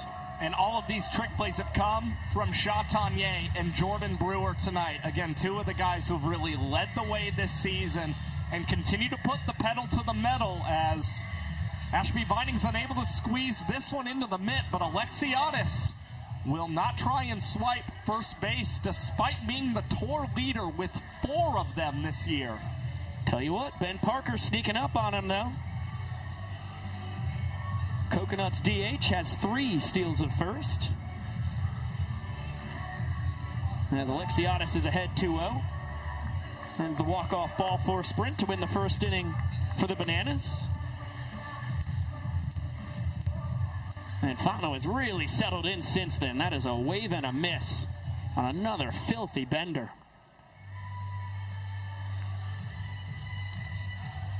And to the sinker, just barely getting the inside corner. Alexiadis not thrilled by the call.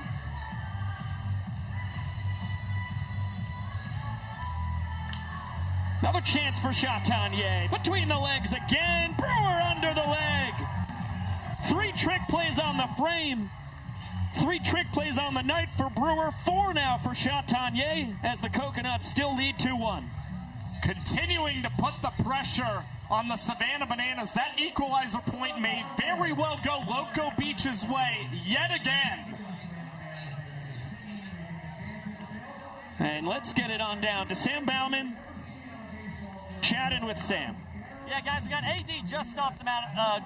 Drury, I had sent a text up to the booth. I said, AD's out. First inning, you came out, and you said, look at this. Yeah, you said, dehydrated, I don't know if I can go, but you come back out. What's going on? Thank you. Yeah, just a little dehydrated. It's a little hot today in Savannah. You know, we're getting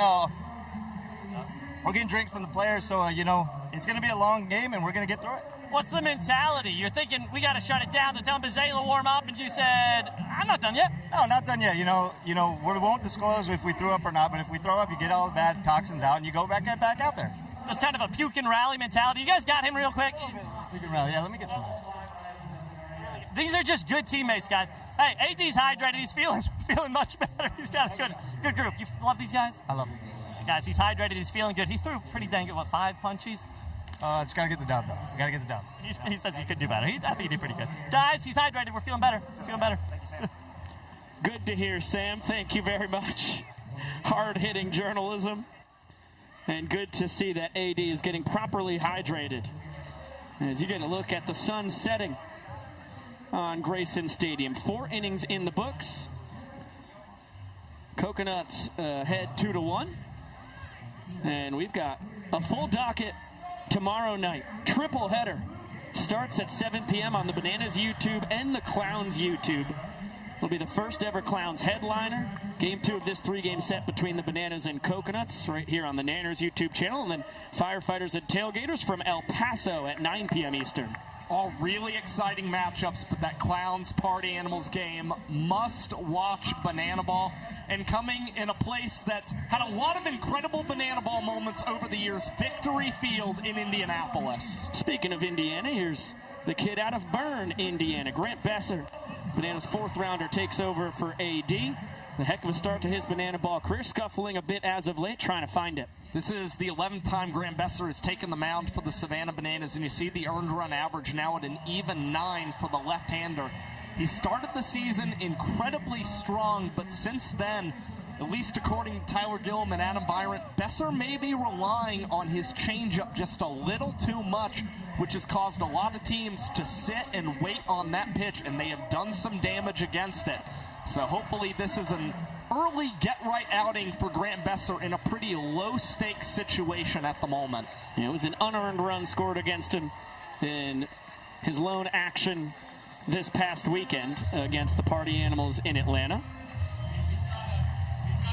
And another look at what the heck just happened on the field. What is that, Pepto-Bismol? I hope it's not paint. Yeah, it's Pepto straight to the face. Golly. You know, it's actually pretty tasty. I like the taste. You just like drinking that on the regular? Not on the regular. No. But, some Pepto-Bismol here and there. You ever seen the movie Cape Fear? The Robert De Niro one? No, it's on the list. I haven't seen it. I think it's Jodan Baker's character. He's like a private eye. Right. He drinks his Jack Daniels with Pepto-Bismol. He mixes them. Grady Morgan out to left center, and Alexiadis showing off the wheels. Taking extra bases away from Morgan, who had a pair of doubles last weekend against the Firefighters. Goodwood, just nothing to show for it as we got another gander. And to the 10-hole we go. Peyton Chatagnier spits on that changeup that you were just talking about, Josh. It's Besser's best pitch. It's one of the best pitches in the sport as he goes to the breaking ball to even up the count. I was talking to Bananas pitching coach Ryan Kellogg, who echoed the exact same sentiment pregame earlier today. You got to set up that changeup with the fastball. Keep hitters honest. As he goes to the changeup, Chatagnier does not offer up. Besser working lightning fast. And the 2-2 lofted out to left center. Alexiadis again. This will be a tip drill to himself for the 3rd trick play tonight for the Nanners. And we saw Reese Alexiadis. He debuted a new trick play last weekend. He said it was in an effort to help him get trick plays on balls that he's hunting down on the run. And you see Alexiadis on the run yet again, but is able to go to that tip drill, liked the way that ball was falling, and the Bananas cutting into the Loco Beach Coconuts trick play lead now. Back at the top of the order, 2 balls and a strike on Tanner Allen, a strikeout hit by pitch, and then came around to score the inning-winning run in the third. Low strike. I understand TA's disdain with the call. And he just shoots that right through the 4-hole. That's how you bounce back after a strike's called on you did not agree with.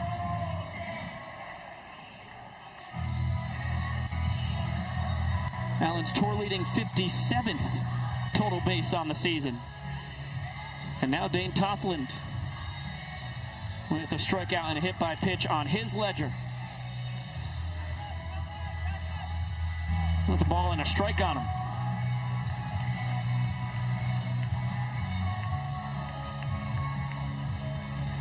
Bender fouled away.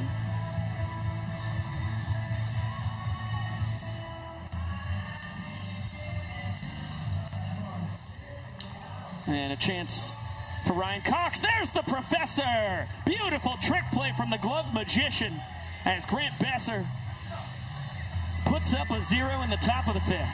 That's what you call a get-right outing for Grant Besser. Induces 2 trick plays and registers a 2-minute and 50-second frame for the Savannah Bananas. Excellent work from their rookie southpaw. To the bottom of the 5th we go. Coconuts still up a point. Banana Nanas will boogie here in Grayson.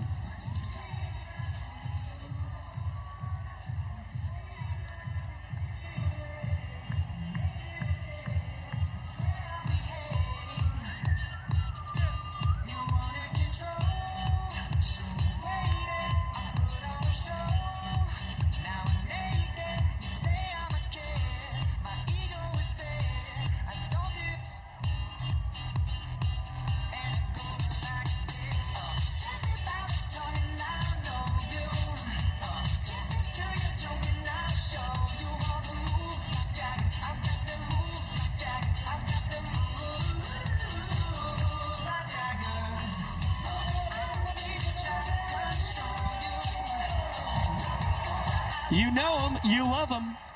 They're the best dance troupe this side of the Mississippi. Special getting to see the Nanas do their thing here in Savannah. I saw Nana Karen walking into the office this morning, or walking in the stadium office, I should say. Man, it just brought the most special smile to my face. Yep, that was awesome. Couldn't agree more with Mothman in the chat. Says coolest ladies around. Great YouTube username too. I kind of think our moms are the coolest ladies around, but, you know, the Nanas, they're up there too. Yeah, okay, yeah. You got me there, Josh. I know I'm a little biased. But yeah, I don't have to be biased for your mom, but right. I think she's amazing. She's so cool. Well, yeah, you're spot on. KJ has another barrel as this one's going to fall in. Oh! It bounces over the head of Antel. Kyle Jackson can really fly, but he will park it at second. Now 2 for 2 on the evening. And the double has the inning-winning run in scoring position. Look, this is the Coconuts' first regular season game in Grayson Stadium. There's an adjustment that you have to make playing on turf. You're going to see bigger bounces from the banana balls, and Antel needed to position himself a little bit further away from that ball to field it cleanly. Instead, it skips over his head and gives Kyle Jackson an extra base. We saw the high hop it took on Grady Morgan earlier tonight. Second time it's happened to a Coconut. And a quick 2-0 count on Bill Leroy. All of a sudden, Fontenot 2 balls away from losing this inning and losing the lead. Make it 2-1 on the Nanners backstop. A single his first time. Swiped second and was stranded there back in the second.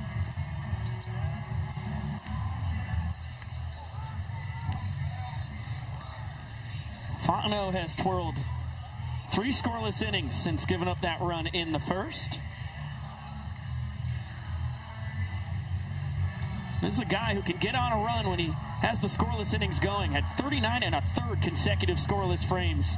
A Delta State record, the 5th longest in D2 history.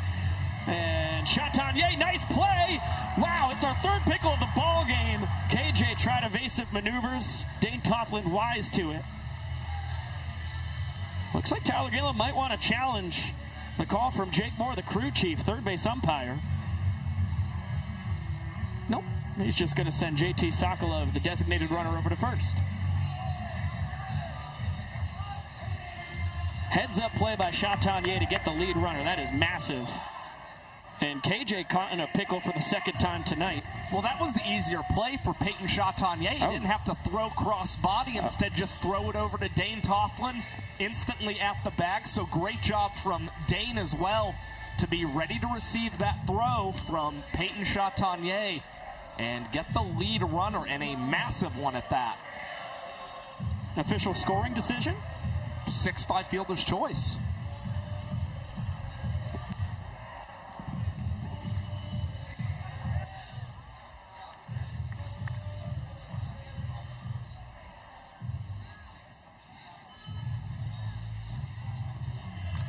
Ryan Cox fouls it off of himself.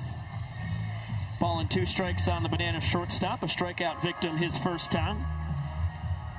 One of 2 Ks Fontenot has picked up so far tonight.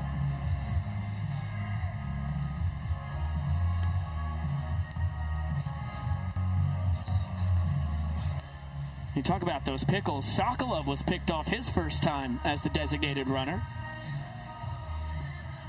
As that's going to be a broken bat knock. Bat dies a hero for Cox, dunking it into right. Pushing that inning-winning run back into scoring position.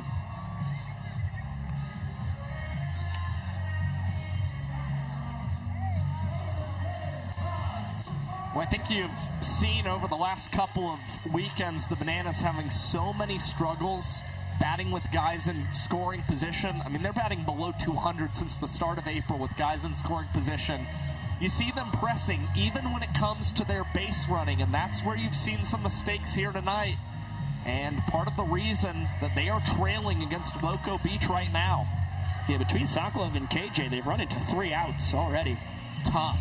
I mean, that's a full inning that they've given Drake Fontenot. Yeah, you can't give the number 2 overall draft pick, guy who's really been pitching well as of late, and is coming off 4 innings of 1-run ball, an unearned run at that against the Firefighters, who are the top hitting team in the league when it comes to batting average. I mean, this is a guy who is really starting to find it, and by all accounts was one of the top 2 ranked pitchers in the draft. This time he plunks Ty Jackson. He's gonna spin the helmet. Yeah, that did not feel good. Ty is making sure that everybody on the Loco Beach Coconuts right now knows that he was plunked by Drake Fontenot. And I have never in my life seen somebody step out of the box and spin the helmet, almost like a football after getting plunked. Yeah. Oh gosh, right off the forearm. It's about as bad as it gets when it comes to places to be plunked. Fontenot and Jackson Olsen with a nice little choreographed dance together. Jackie bouncer to second. Urso only has 1 play. What a snow! Vining not able to scoop it. And it will be a walk-off. Fielder's choice. Olsen, his 3rd inning ender of the year. We're tied at 2. And that's the play that you have to make if you're JD Urso. It's, you know, you're just trying to make sure you can get that guaranteed out at home plate. There was the possibility of a double play. Instead, he wanted to try his chances at home, and Ashby Vining also having some difficulty with that turf like we've seen from Morgan and Antel. And it gets the Bananas evened up again with the Coconuts through 5 frames. The dance flow silly.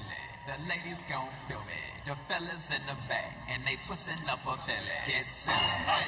Get silly. How about the celebration from the Bananas, who have tied this game at 2. 5 innings behind us, 4 still to play. And JT Sokolov, it must have felt real good to cross home plate. His first game played since March 14th as he got another look. Yeah, that ball hit too softly to turn 2 on. Urso only chance was to gun down Sokolov at the dish. But Vining not able to make the scoop. 5 different songs the Bananas just danced to. We went to a replay, they were still dancing. And I believe that there are some mermaids spotted on the field. Another look at the walk-off. And now let's see what's happening with these mermaids. Loco Beach, we bring the beach to you. And that includes swimming. And right now we are going to have a side versus side race that you will not forget. Players, bring out the mermaids! Representing the first base side is Mermaid Angelo. Representing the third base side is Mermaid Peyton. These two beautiful mermaids are going to be racing their way to this pool behind home. The first one to flip, flop, and splash their way in will be crowned the mermaid of the game. Mermaids in 3, 2, 1, flop! Here they go. They are flopping their way. You need the water. Get to the water. Your life depends on it. Mermaid Peyton has a strong lead and splash! Give it up for your mermaid of the game, Peyton!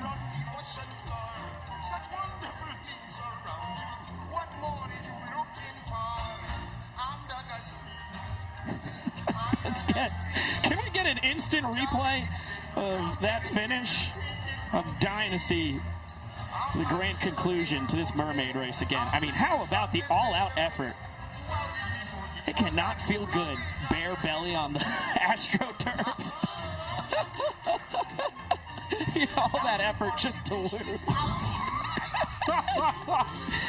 Oh, man. We need, like, consolation dipping dots or something for these guys. There's got to be something. I mean, that's what sports are all about. It wouldn't feel so good to win if defeat didn't hurt so bad. Grant Besser out for another inning of relief. Fastball misses to Ben Parker. Meaty part of this Coconuts lineup, 3, 4, and 5 as Ben yanks it foul. Look out, people. Keep an eye on the game. Gosh, that had to hurt. That was 100 miles an hour plus off the bat. And now a chopper to KJ between the legs. Just in time to get the speedy pumps. Parker now 1 for 3 on the evening. And everything there has to be so fast for Kyle Jackson. That was such an incredible play. It looks really simple, but you see quick transition between the legs, and that was a dart across the diamond to Max Young-Goldberg. One of the harder throws we have seen from Kyle Jackson this year, as Besser's first pitch is high and nowhere near the glove of Bill Leroy, but Brewer, no attempt to swipe first. And right back to the fastball, this one much closer to the zone.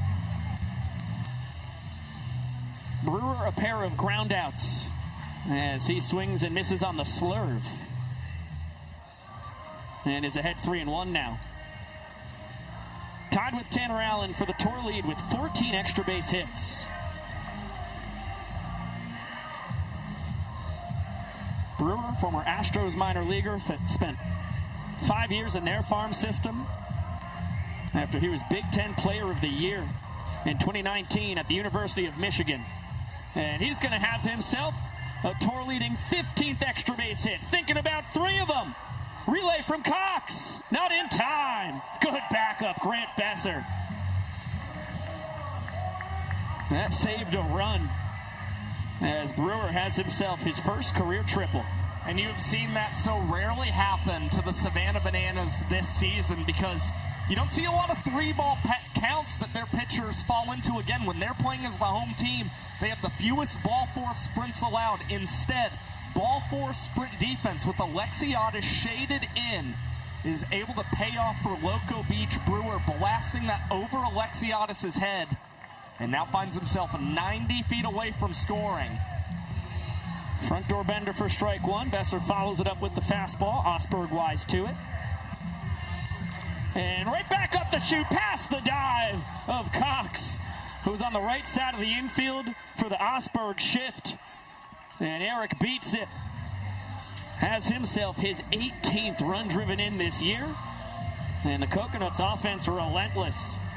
They continue to follow up earn points from the Bananas with runs scored a frame later.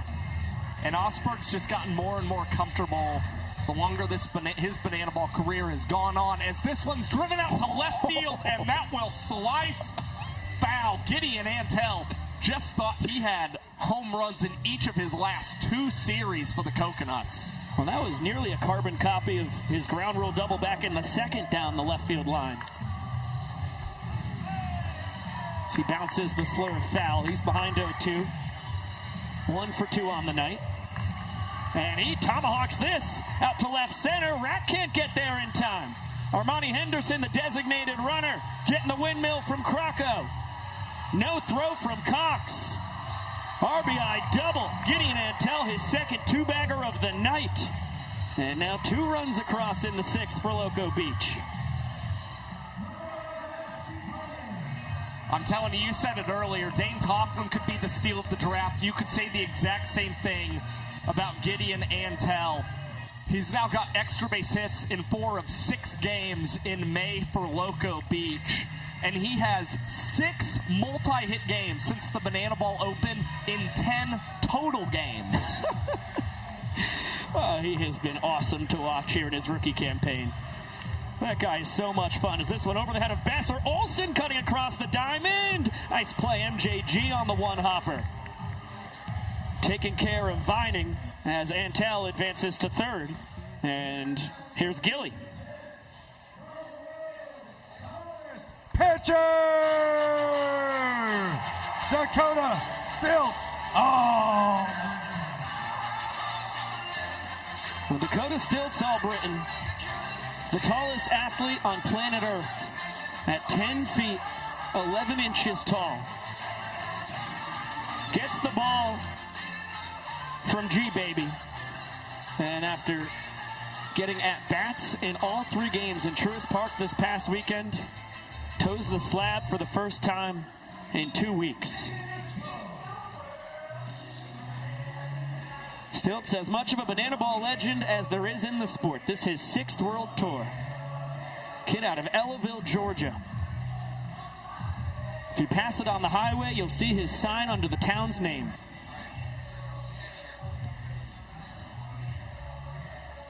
And J.D. Urso takes the tall ball low and away.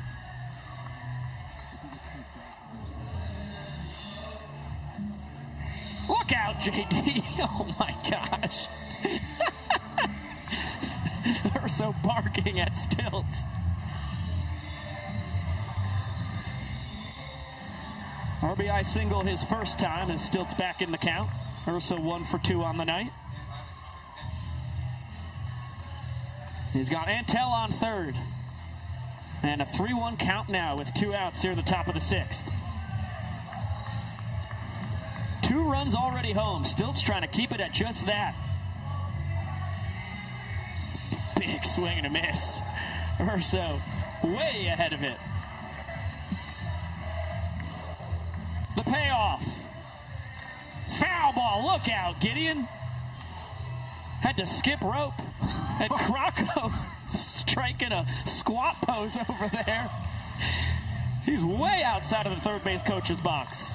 And Urso, great piece of hitting the opposite way. It's another RBI single for JD. His 2nd of the night, and it's a 3-run inning now for Loco Beach. And it comes on 4 hits. Again, this team, when they're playing as the away team, the offense will hum, and you're seeing it here in the 6th inning. A big multi-run frame, and Stilts having a hard time finding the strike zone on the first pitch. Did not nail it against Urso and doesn't here against Morgan. Make it 2 balls and no strikes on Grady. A strikeout and line out so far tonight. Smoked the ball to left center his last time. Nice play by Alexiadis. And Grady Morgan ahead 3 balls and no strikes.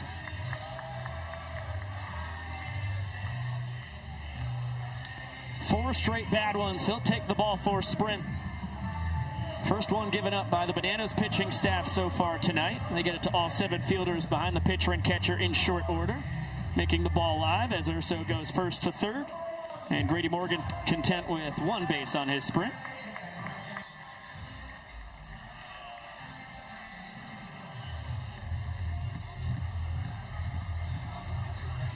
Peyton Chatagnier takes that one on the inside corner. Ground out and fly out so far tonight. Runners on the corners. 3 runs already home.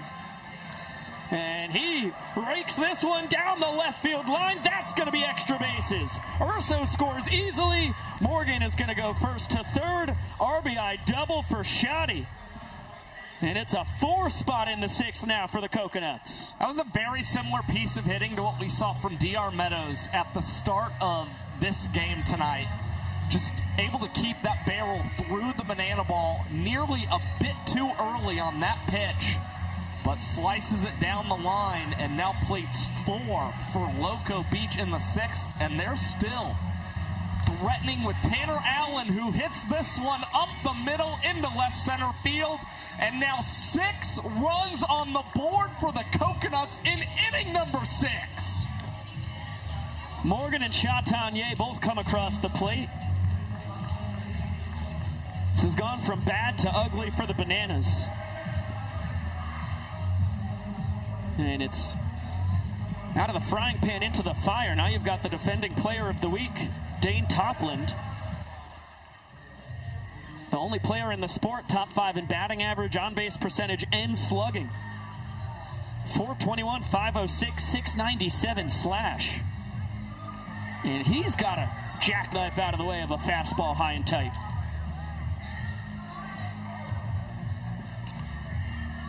Still, it's uncharacteristically wild as he's trying to escape, and Ty Jackson will make sure that he finally does.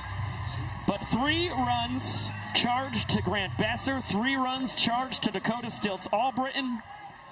A 6 spot for the Coconuts as they've got a golden opportunity to retake the lead in the all-important points department. AJ Switek, what's going on down in the field, my friend? You know, there are over 8 billion people in this world, and I am here with someone who has arguably the most unique talent of all of them. Blake Bad Benny Benson. Blake, you're a break-dancing pitcher. That doesn't even feel like it should be in the same sentence, but you have invented your role. When did you realize that your talents in the world could merge on a baseball field? Yeah, I mean, from the age I can remember, I was destined by the Lord. And then in college, I had a professor, hey, you try with this banana ball thing. I've seen you play ball, I've seen you dance, might as well give it a shot. I was like, oh, I guess so. And here I am, you know, living the dream. And man, I tell you what, it's pretty lonely at the top, I tell you what. I mean, pretty lonely out on this mountain too. How about it? Banana ball. Where else are you going to see a guy getting interviewed before he comes in to pitch? Blake, your offense just gave you a 6-run cushion. Is that a nice insurance policy? Man, I'm going to show everybody, the whole crowd, what kind of dancing I got, give it the rest I got, and yeah, we'll see how it goes. Can we see a move for this warm-up pitch? This is what he does. This is what he does.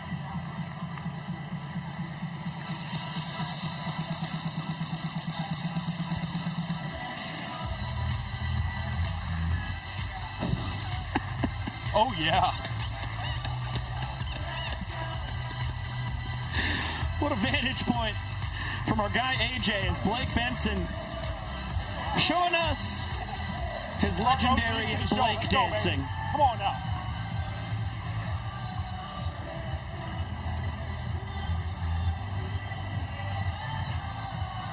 As you get a look at the Tanner Allen 2-run single that put a cap on the 6-run top of the 6th inning. And really, it all got ignited with that Jordan Brewer triple against Grant Besser, 2 of the big knocks in that inning for Loco Beach. And now Benson with a pretty large inning lead. And judging by the earned run average, he really doesn't need it, even if it was just a 1-run lead. Blake Benson has been phenomenal for Loco Beach. That 1.46 earned run average, currently 2nd among qualified pitchers in banana ball. He earned his first win of 2026 last Friday against the Firefighters, and he's currently on a streak of 6 straight scoreless innings for Loco Beach. Yeah, it really puts it into context. It's Danny Hosley, and then it's Blake Benson. Those are the 2 top guys in the sport when it comes to earned run average. Benson, a sophomore in the sport. 2025 party animal. And boy, has he come into his own here in his 2nd year in the sport. A 3-1 count on Max Young Goldberg. Dane Topland, welcome to the broadcast. Banana Land's newest Big Maple. How we doing, guys? Make it 2.0 after Ryan Kellogg. We are fantastic. And you got to be feeling pretty good after the 6-run top of the inning you guys just had. Yeah, it was good. I mean, can't ask for much more. Benny gets to come in now, and a lot less stress in a situation like that, so it's nice. Now, Dane, we've said it a couple times tonight, but you were named Player of the Week last weekend. 6 for 12, 3 homers. You were a triple shy of the cycle one night. What was clicking for you in Wichita? You know, good weather there. I mean, the ball was flying. That one barely just snuck out that last game. But I will say right now, I don't think I will ever be a cycle contender because those triples are hard to come by for me. 6'4", 230, you don't think you can rumble all your way to third? Oh, well, maybe if I was 230, but I'm 250 now. Okay, all right. Can't always trust baseball reference. Yeah, that's fair. I guess you've had a lot of muscle after 5 years of indie ball, as D.R. Meadows has his second knock of the night. MJG just sneaks into second ahead of the throw from Tanner Allen. And a couple men aboard for the Bananas to start this bottom of the 6th inning. Still a long way away from bringing up that inning-tying run as Robert Anthony Cruz tries to keep it going. Oh! Robert Anthony Cruz, big slappy, makes the brand new Pappy happy. 3-run shot. Racks 5th of the year. Only got out quick, didn't it? And he has retaken the team lead in home runs with 5 of them this season. He is now homered in 5 straight regular season series for the Savannah Bananas. Sam Bauman, talk to that man. Rack, hey, we saw your performance as a dad out there, hitting the home run now. What's more special to you? Oh, man, you know, always more special holding the baby. I will say, name on the front. That's what that was about right there. Come on. He's a great dad. Pretty good at banana ball, too, guys. I'm trying. No lies said, SB. Well, Dane, that breaks the tie that you had with racking home runs this year. I'm sure that will be a back-and-forth affair as the year goes on. I'm sure. Wow. I'm sure it will be. A knock for Dan Oberst. His second of the night. And don't look now, but all of a sudden the Bananas are 1 base runner away from getting the innings tying run to the dish. Yeah, we like to keep it interesting. Reese Alexiadis takes a strike as there's still no outs here in the bottom of the 6th. Dane, can you talk about the journey? Because I mentioned it quickly, but 5 years of Indy Pro Ball across the Frontier in Pioneer League. How'd you find yourself in Banana Land? You know, I finished up my last year in Rocky Mountain, and, you know, I was kind of ready to call it a career and, you know, maybe start the family, you know.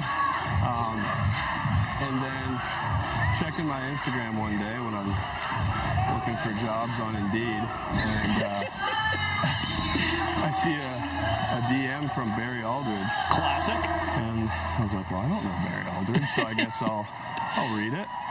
And then it was, sure enough, he reached out and was like, hey, man, we'd love to have you come out for a tryout. Told me the spots and whatnot, and I was like, all right, my man, I'll see you in Nashville. And then, you know, I had a good showing there, and the rest is kind of history. That easy.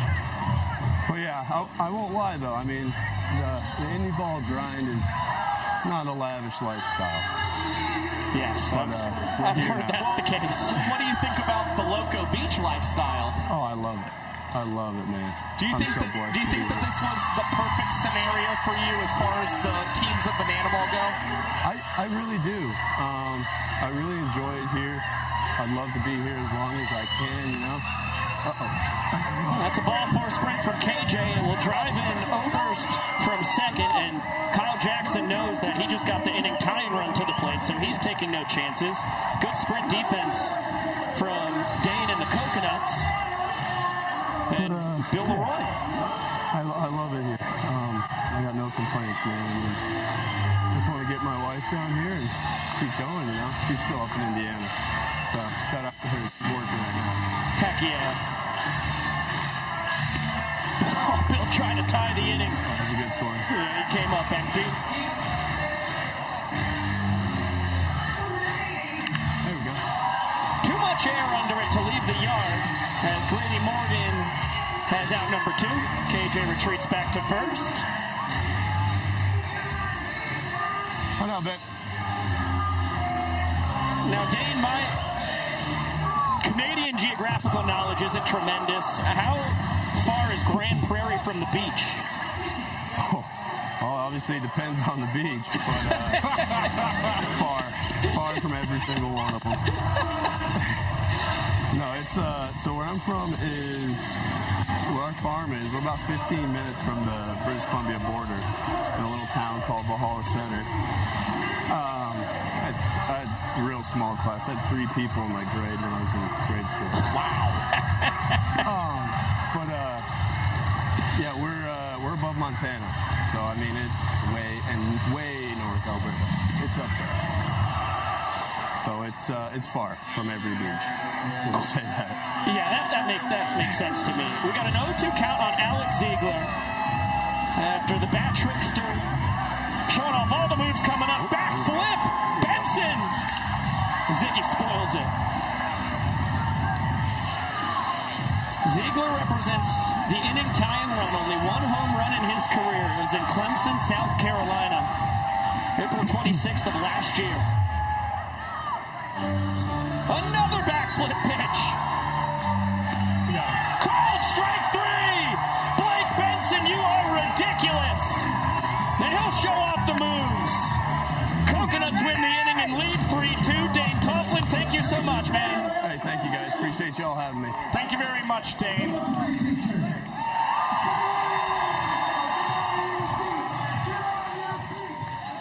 So a 3-2 Coconuts lead. 6 innings in the books. That was a barn burner of a 6th inning. 10 runs scored between the 2 teams. And talk about a squad that can swing the sticks.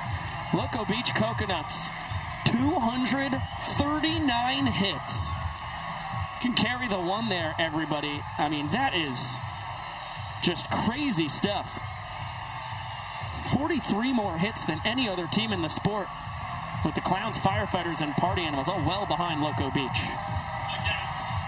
I mean, you've just seen this team. They've gotten to play a lot of games as the visiting squad. It's truly helped them out. But even when they play as the home team, you still see just as much incredible stuff from this team as you now see the athletics from Blake Benson on the pitcher's mound. And as far as I'm concerned, that is a trick pitch strikeout for me. I know we talk about fluidity, but Benson back to the rubber quickly enough, especially with as difficult as that pitch is to execute.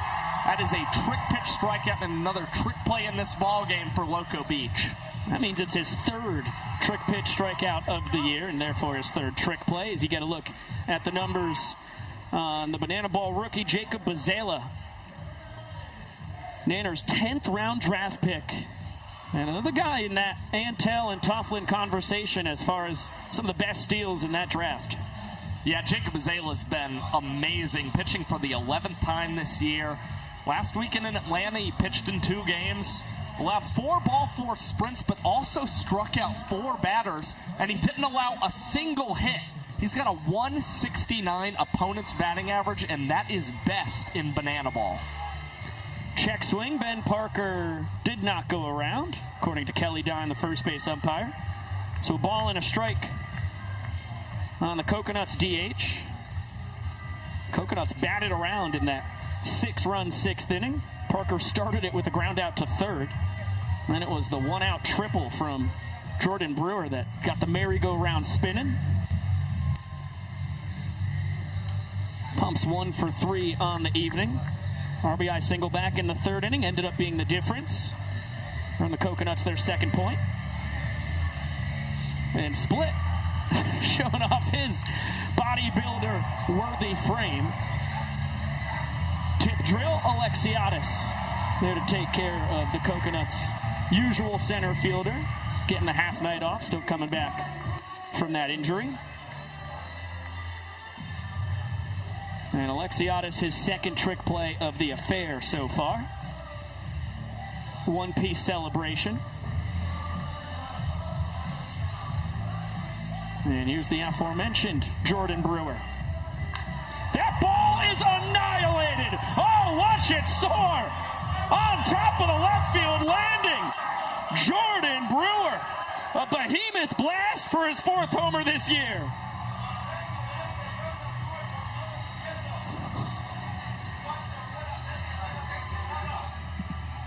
That ball eviscerated off the bat of Jordan Brewer. AJ's got him. Are you kidding me? Hey, what can I say except you're welcome. Hey, Jordan, tell the fans, everyone at home, how far did that ball just go? I don't think it's landed yet. It's still up there. You see it? Yeah, it's up there. You see it? It's over by the trees with the UFOs. Hey, you're welcome for that. Jordan Brewer long ball. Let's go! And thanks to AJ's mid-home run trot interview, this has to be the longest home run trot in banana ball history.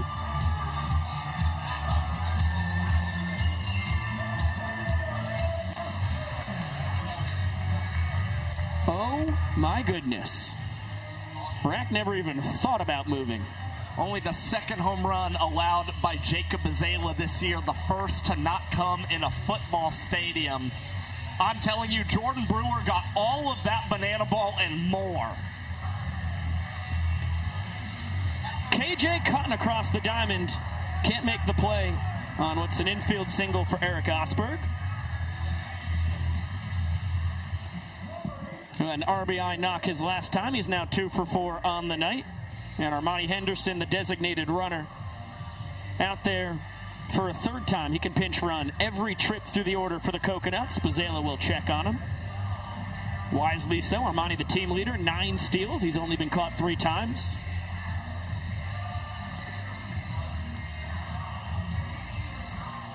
And a slider in there for strike 1 to Gideon Antel. 2 for 3, 2 doubles, a run driven in, 2 runs scored.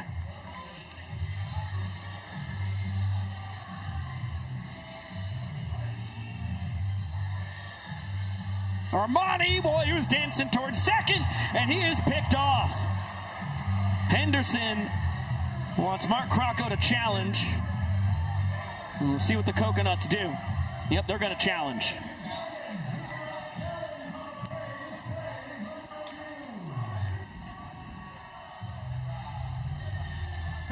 Tell you what, the kid out of Johnston, Rhode Island, was dancing towards second. It was the perfect time for Bazela to check on him.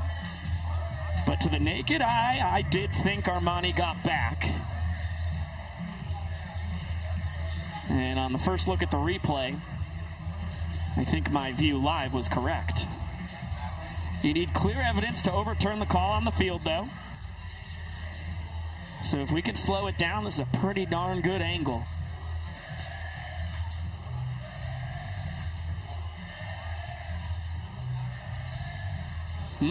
That's bang bang.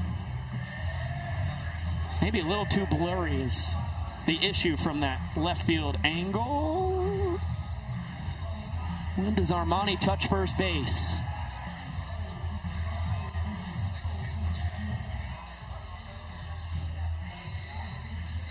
Tough to tell behind that right foot. This is might probably be it. Oh, man.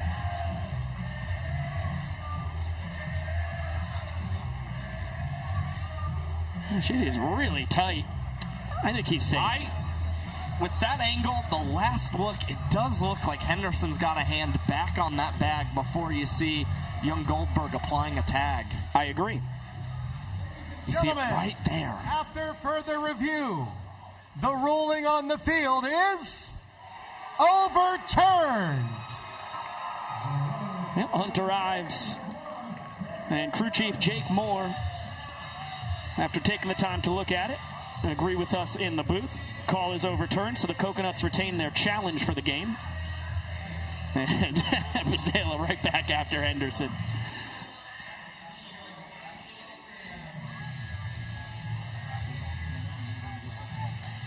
Big swing and a miss on the slider for Antel, who's behind 1-2 now. And nubs that one foul.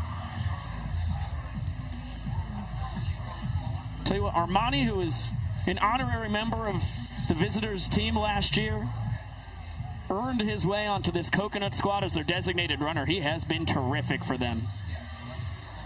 Came in tonight with 31 runs scored, leading the Banana Ball Championship League. And again, when you're playing on the team that has the most hits, that's a lot of opportunities for you to run. So things working out incredibly well for Henderson as Antel lofts this one into center field. Alexiadis will tip this one up and haul it in himself as he offers a throw back to first base. And Henderson will slide back in safely. So now things getting even closer when it comes to the trick plays. 8 for Loco Beach and 7 for the Savannah Bananas right now. They have slowly but surely tightened that gap. And the Bananas are guaranteed 4 more defensive outs. The Coconuts have up to 6 more defensive outs if they can keep the Nanners from a walk-off in the 7th or 8th. There goes Armani. Leroy behind the back. Transfer! Oh, a trick play from Bill Leroy to knot this game at trick plays as he catches Henderson stealing second. Unbelievable throw from Bill Leroy, and that is his first trick play of 2026. You see the quick transition and feed into the hand, and Henderson a dead duck at second base. We've seen a lot of dancing tonight from our players. It's time we see some from our fans. I've got Ron, Steve, John, and Cole right here, and they're going to be dancing for you blindfolded. We're going to eliminate them until we get down to the final 2, and you will decide who does it the best. This is called Dancing in the Dark. Fellas, on your marks, get set, dance. Here we go, there we go. Okay. All right, we've got our first elimination. We're down to 3 here. We're down to 3. Now we're down to 2. We are down to 2. Oh man, this is gonna be a tough call. Ron's in it, John's in it. Ron's in it and John's in it. Oh man, it's gonna be it. It's coming down to the final 2. I need you to get as crazy as you can. I need you to go nuts. It's Ron versus John. Who's it gonna be? Show me your best moves. Show me your best moves. Oh my gosh, in 3, 2, 1. Hey Ron, you can take your blindfold off. You've been out here for about the last minute all by yourself, getting it. Give it up for Ron, winner of Dancing in the Dark. Son of a gun, I never could have imagined that guy was dancing all by himself. Gorgeous sunset over Grayson Stadium. In the 338th, check that, switch those numbers around, 383rd Banana Ball game ever played as Joe Filomeno, Meatball, Cicero, Illinois' finest. 3 years at the University of Louisville, 5 years in the Texas Rangers minor league system, a couple years in the American Association, even playing over in the ABL, the Brisbane Bandits down in Australia. Well, hadn't played pro ball since 2019, and he is starting to find his form here in Banana Ball. Good friend of Brett Helton and Correll Primes, teammates of theirs on the Fargo Moorhead Redhawks in that 2019 season. Hard-throwing southpaw. And that one tomahawked by Jackson. Urso behind the back transfer, no chance. As Ty beats the wrap, the official scoring decision. That's an infield single. I agree. Appreciate the attempt from Urso. Ty showing off the wheels is aboard for the second time tonight. He's 1 for 2. He had been hit by a pitch his last time. And here's Jackson Olsen, who's only seen 2 pitches tonight. Grounded out back in the 3rd inning. Trick play by Brewer. And then grounded into the walk-off fielder's choice to win the 5th inning. As Ty shows off the dance moves at first.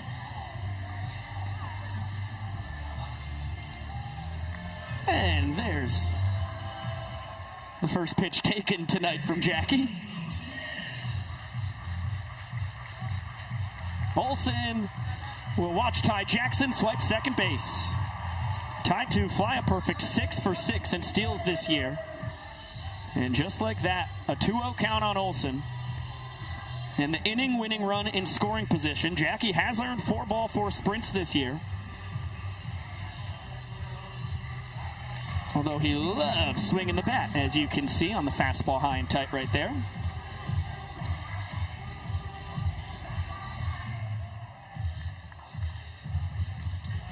That is a good take on the heater down and away. Filomeno one bad one away from losing this inning awful quickly.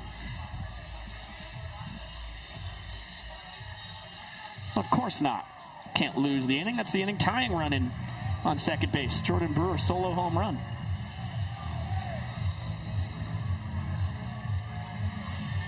Payoff pitch. That one does not find the zone. And Olsen will tie this frame with the ball for a sprint. His second run driven in tonight. Make it a run each in the seventh. And JT Sokolov, Bananas designated runner, will take over for Jackie over on first base. Again, they're running wild against Ashby Vining and Loco Beach right now. It makes a lot of sense to try and put more pressure on these Coconuts as Filomeno gives Sokolov a quick look before delivering ball one to MJG.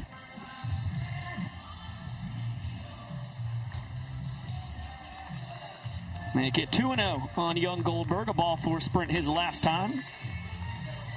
Grounded out. Back in the third inning, another check on Sokolov, who has 2 stolen bases this year across those first 4 games of the season. Look out. That one gets a piece of young Goldberg. Filomeno wondering if it got the knob of the bat.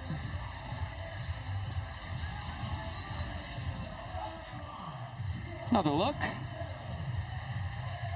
Yeah, tough to tell on the first angle. I mean, it could have clipped that elbow guard of Max Young Goldberg. It did kind of have a solid sound to it. Yes, it did.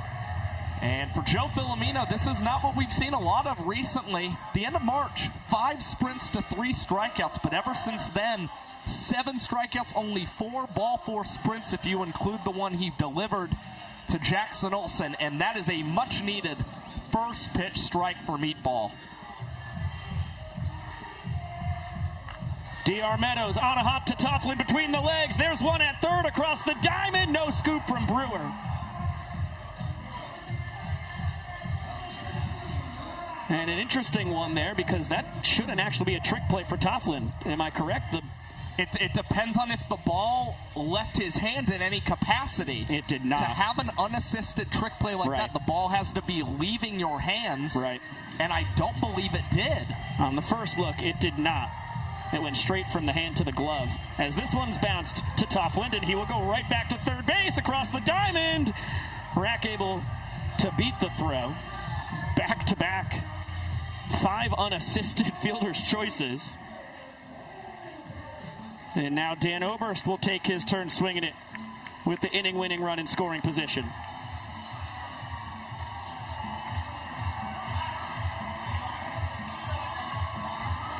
Filomeno, shirtless. Oberst, shirtless. Titans clash. Sans jerseys with the fate of the 7th inning on the line. Big swing and a miss. Fastball right down the chute.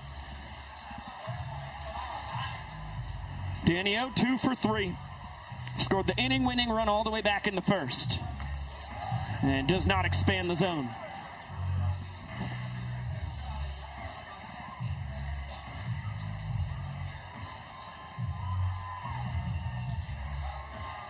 Swing and a miss.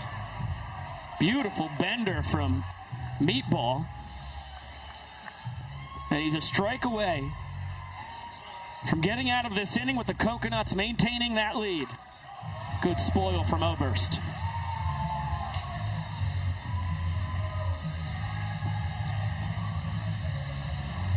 Meadows on second, normally great speed, but only about 90% on that right hamstring. And Oberst just wound up breaking his bat, fouling off that pitch from Filomeno, now using a piece of lumber courtesy of Reese Alexiadis in the on-deck circle. Another 1-2. High fly ball, deep out to left center. Grady Morgan for out number 3. Nanners strand the inning-winning run on second, but deny the Coconuts their 4th point of the ball game. And it's 3-2 going to the 8th inning. We are tied at 8 trick plays apiece with the Coconuts hunting the equalizer point. They will need to finish this frame with more trick plays than the Bananas on the ball game. And really, it's as good as 0-0 in trick plays. Coconuts a great opportunity to claim the point that only the away team can get. And this is where you're just trying to maximize things as much as you can. Again, the Coconuts jumped out to such an early lead when it's come to these trick plays, but the Bananas have 6 in their last 3 innings defensively, and we saw that 3 trick play 7th inning from them capped off with the Bill Leroy behind the back transition as he caught Armani Henderson stealing. Now it's time to see whether Bazela is going to try and pitch to contact or whether he continues to strike out a lot of batters, as his K rate this season is above 25%, or at least it was entering play tonight. That's pretty elite for Banana Ball.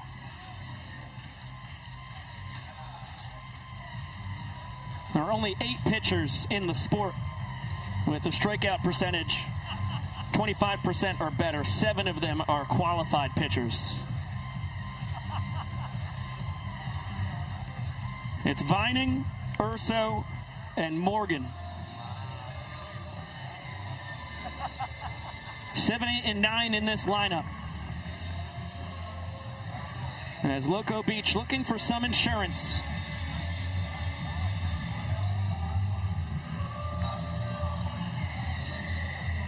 As it's a ball and a strike on their catcher. 1 for 3. Strikeout and a ground out for the pride of Lexington, South Carolina, as this one is off the end of the bat. Great double trick play opportunity for the Bananas. Tip from Cox, and Olsen catches it the old-fashioned way. So just 1 trick play on the play.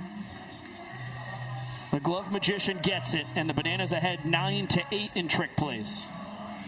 Another look.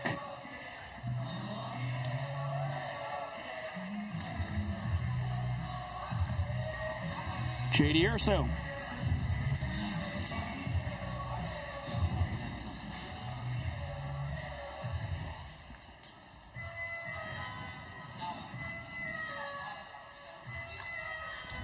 Back-to-back splitters.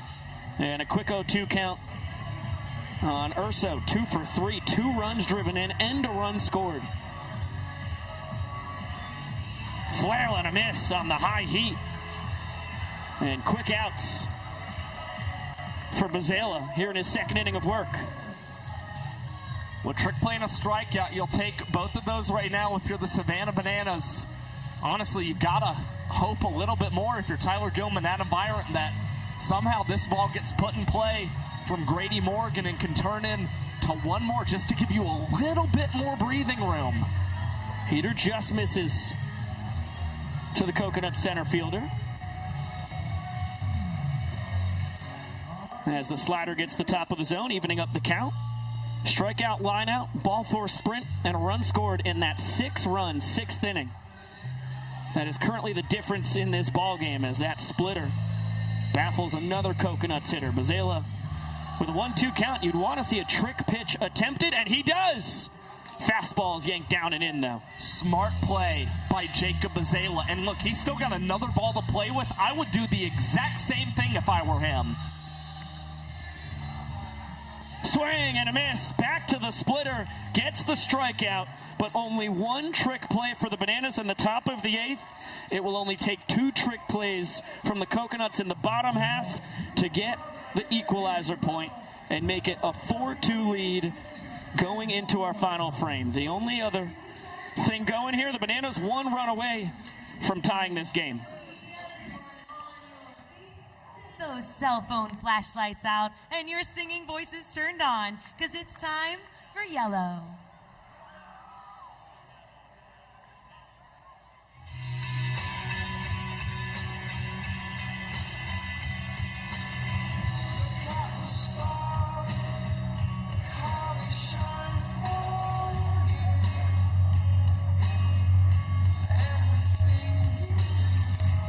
Sing it loud, Savannah, Georgia. I came along, I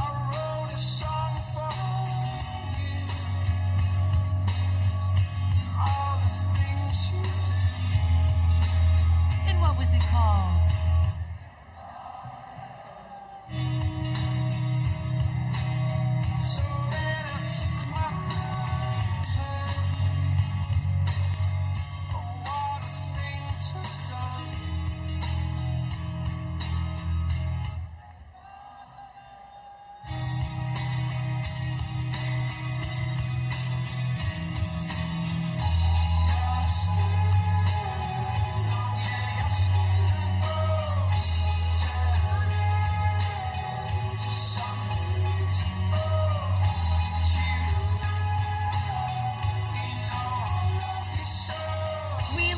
So much, Banana Nation, and my friend Clara has something to say too.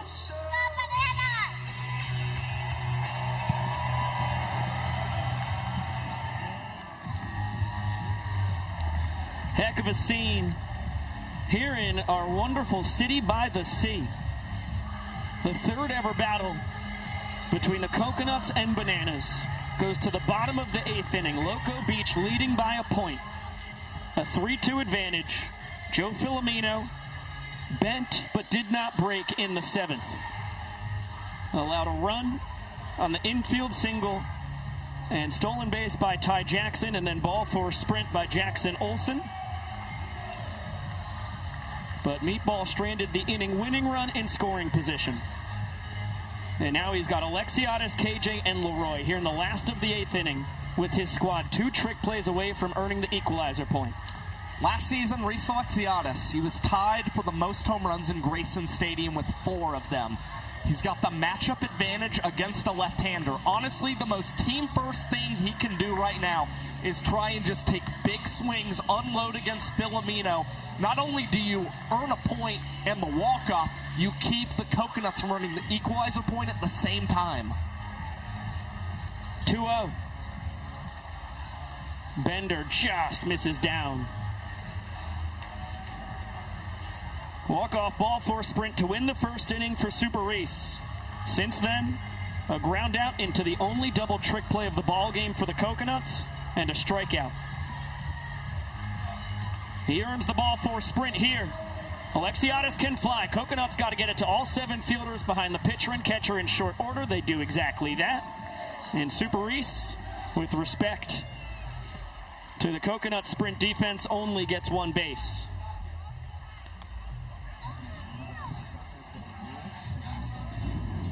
If I'm Reese Alexiadis, and now that I've reached base, I'm putting pressure on Ashby Vining again. Bananas 4 stolen bases tonight. They still haven't been caught stealing. I am trying to do everything I can to get into scoring position. And that makes them 17 for 18 in stolen base tries against the Coconuts this year.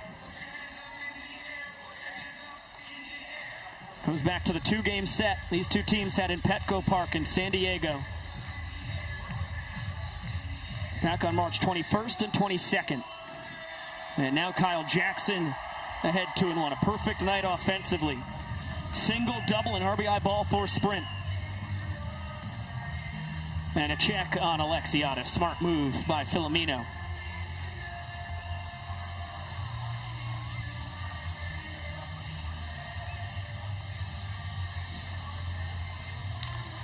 Bounding ball, foul.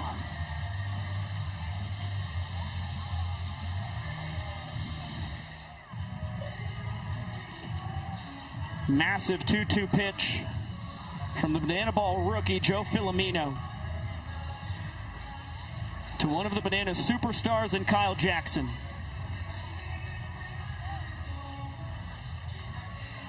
Wow, heck of a breaking ball, and what a spoil by KJ. I mean, a lot of late movement on that pitch from Joe Filomeno. Jackson, an impressive swing just to keep himself alive in this count. Another 2-2. Fastball, fouled away. Toffland in pursuit. Does he have room? No. And the fans don't make the catch either. There's a world where that kind of helps you. If you're Loco Beach, keeps you still with a chance to earn 3 outs in this inning without the fan out counting for one of them, and give you more trick play opportunities.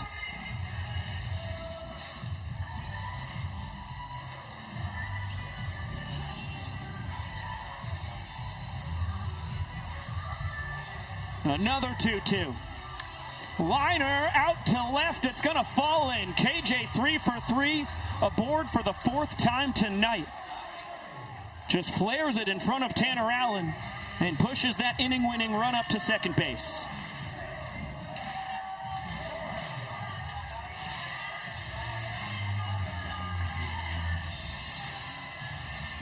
Bill Leroy looks to play hero. Big swing and a miss. Expanded his zone on the fastball. 1 for 3 tonight. And the center cut heater fouled straight back. Great job by Filomeno to jump ahead. The 0-2. Chop the opposite way. Urso spinning to second for 1 with the trick play. Oh, Chatanier airmails it. And Alexiadis scores. The Bananas tie this game at 3 points each.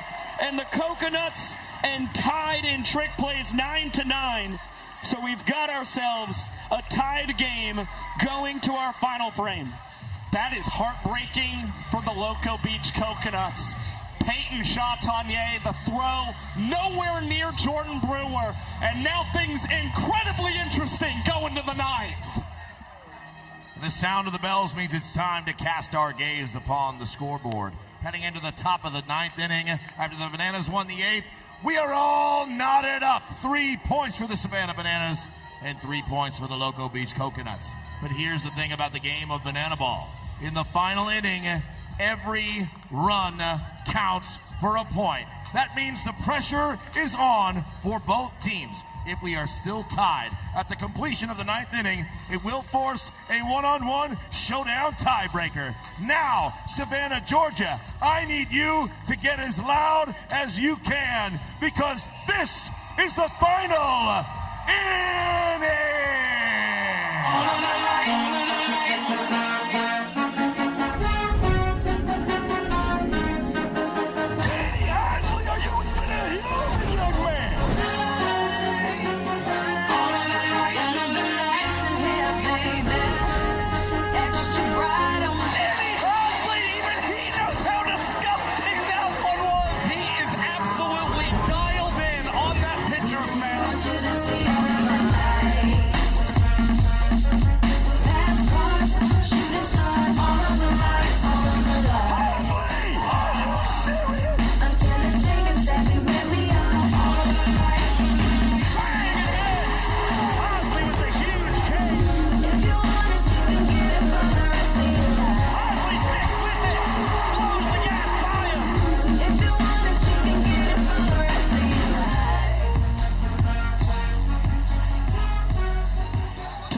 Inning we go.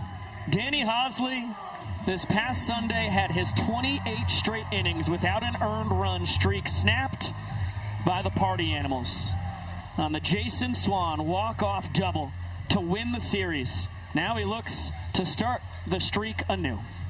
Yeah, it's an extra chip on Danny Hosley's shoulder. I know something he really wasn't all that used to, but for Hosley, still the guy leading the tour in strikeout rate. Ladies now it's time and for the Coconuts to announce their golden batter. The Loco Beach Coconuts are invoking the golden batter rule. Hitting in place of Peyton Chatanier is your golden batter, Jordan Brewer! Jordan Brewer, no jersey needed. Here in our final frame, steps in for Chatanier in the 10-hole with Tanner Allen on deck and Dane Toughlin in the hole.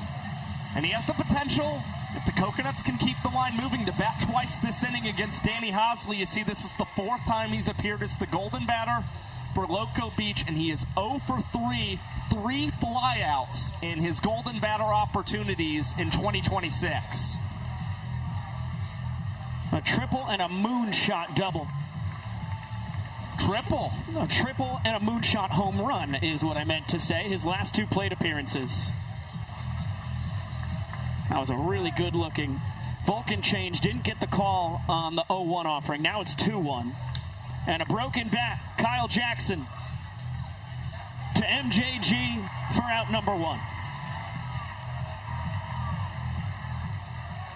Well, soft contact sounded like a potential broken bat from Jordan Brewer.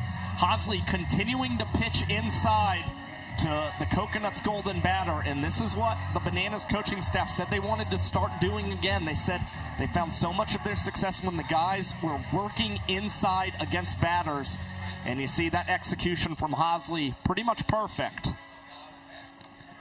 Two quick swings and misses on Vulcan changeups from Tanner Allen. 2 for 3 tonight, 2 runs driven in.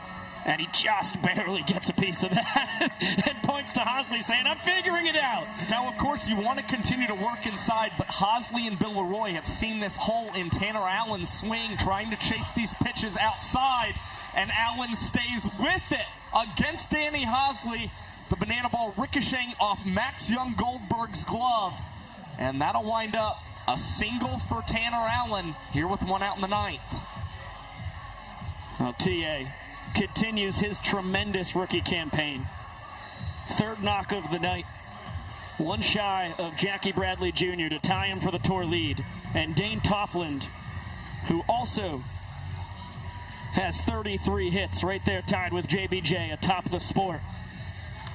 Looking to separate himself, as that is a foul home run.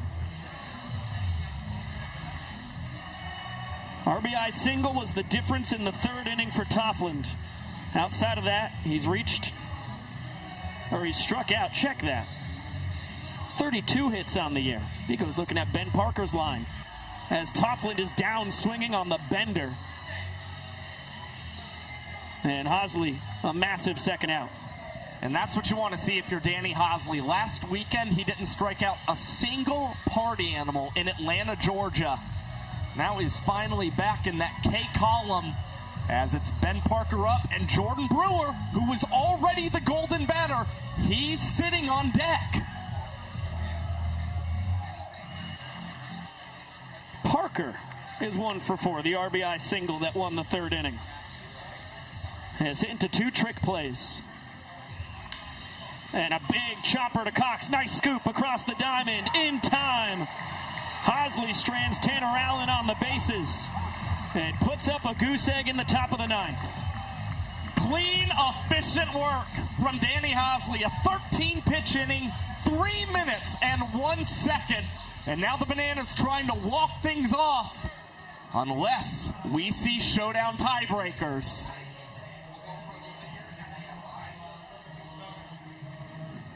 Score tied 3-3 heading in to the bottom of the 9th inning. Like I said before, if we are still tied at the end of the 9th, it will force a showdown tiebreaker. But why settle for that, ladies and gentlemen, when the Savannah Bananas need to score just 1 run to walk tonight's game off? So, Savannah, Georgia, let's root on your Bananas, because it all comes down to this. This is what Banana Ball is all about right here. Fantastic back and forth battle. Nanners jumped out to a 1-0 lead. Coconuts responded, winning the 2nd and 3rd innings. Bananas tied it up in the 5th. Coconuts with a 6-run 6th inning punched right back.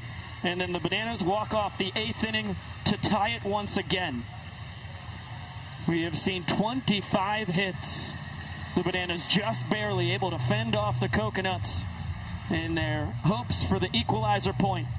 And now CJ Williams, one of the best pitchers in the sport, here in his rookie campaign after debuting for the Visitors last year, has been fantastic across 16 1/3 innings, that 3.86 ERA. Yeah, he's got a 3-4 record, which means you've seen the Coconuts playing in a lot of games that have come down to the wire that have resulted in Williams getting a win or a loss this season. He's currently on a streak of 4 straight games without allowing a run for Loco Beach, but he pitched in both games against the Bananas in San Diego on March 21st and 22nd. Bananas were able to score against him in both of those ball games, so they're feeling a little confident right now against CJ Williams. 7, 8, and 9 in the order due to swing it for the Bananas. Ryan Cox, an 0-1 count. Fastball just misses the bottom of the zone. It's a low 90s heater. 4-seam, 2-seam, cutter, changeup, slider for CJ. And this one flipped out to short. Chatagnier, no funny business. 1 down in the last of the 9th.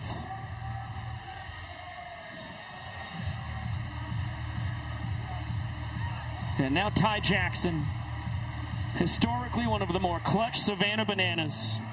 1 for 2 tonight with a hit by pitch. He has reached twice.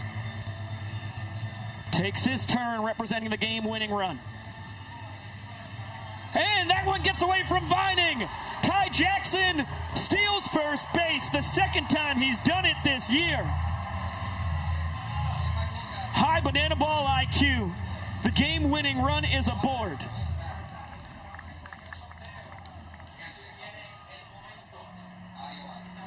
Ladies and gentlemen, the Savannah Bananas are invoking the Golden Batter rule.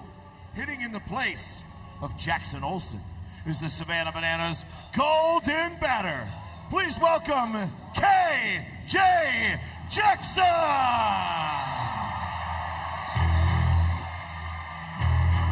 One social media superstar steps in for another. KJ the Golden Batter. 3 for 3 tonight with a ball 4 sprint and a run batted in.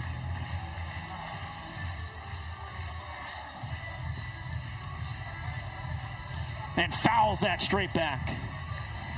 KJ double started the bottom of the 5th inning in which the Bananas went on to win. KJ single in the middle of the bottom of the 8th inning, the Bananas went on to win. And JT Sokolov has taken over at first.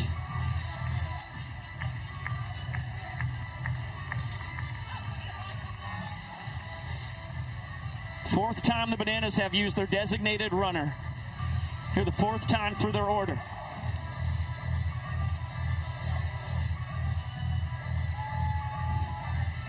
Sokolov is off. Vining's throw. On the money. He guns down Sokolov in the clutch. Oh man, it couldn't have come at a better time for Ashby Vining and the Loco Beach Coconuts, nearly all exploding into fair territory, fired up about that dart to Peyton Chatagnier. And now it looks like the Bananas will elect to use a challenge just to see, and it makes a lot of sense. You're in the final inning, why not use it? Well, I'll tell you what, it was a heck of a swim move by Sokolov. Chatagnier trying to get the tag on. You need to see clear evidence that Sokolov got the left hand in before the tag got on him from Chatagnier.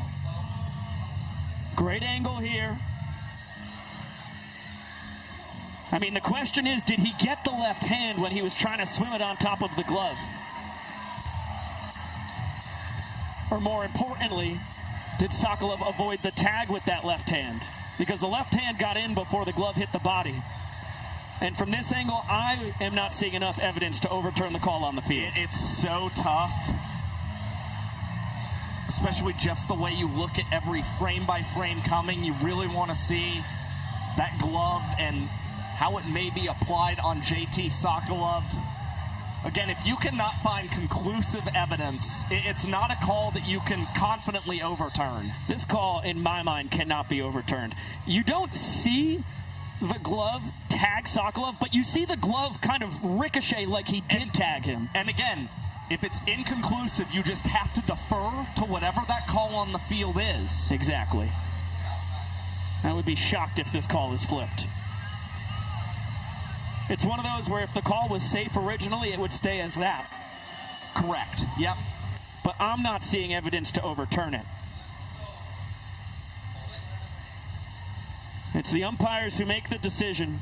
Hunter Ives and the crew chief, Jake Moore. I mean, they're only supposed to get a minute to look at this. It's got to be running up against it here. I mean, with the game on the line in the final inning, I know you do want to challenge in a minute, but you just want to make sure, especially in a Banana Ball Championship League format, you're getting the calls right. Yep, call stands. Stands. Boos from the crowd. But I wholeheartedly agree with the decision from Ives and Moore. And Ashby Vining, a perfect throw to second. A bullet. The game-winning run taken off the bases. A 3-ball, 1-strike count to Kyle Jackson.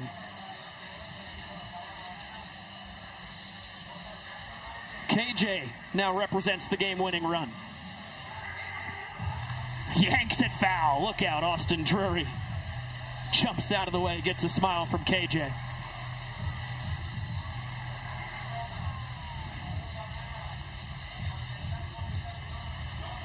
Payoff pitch coming. Fastball called, strike 3. CJ Williams sends us to showdowns.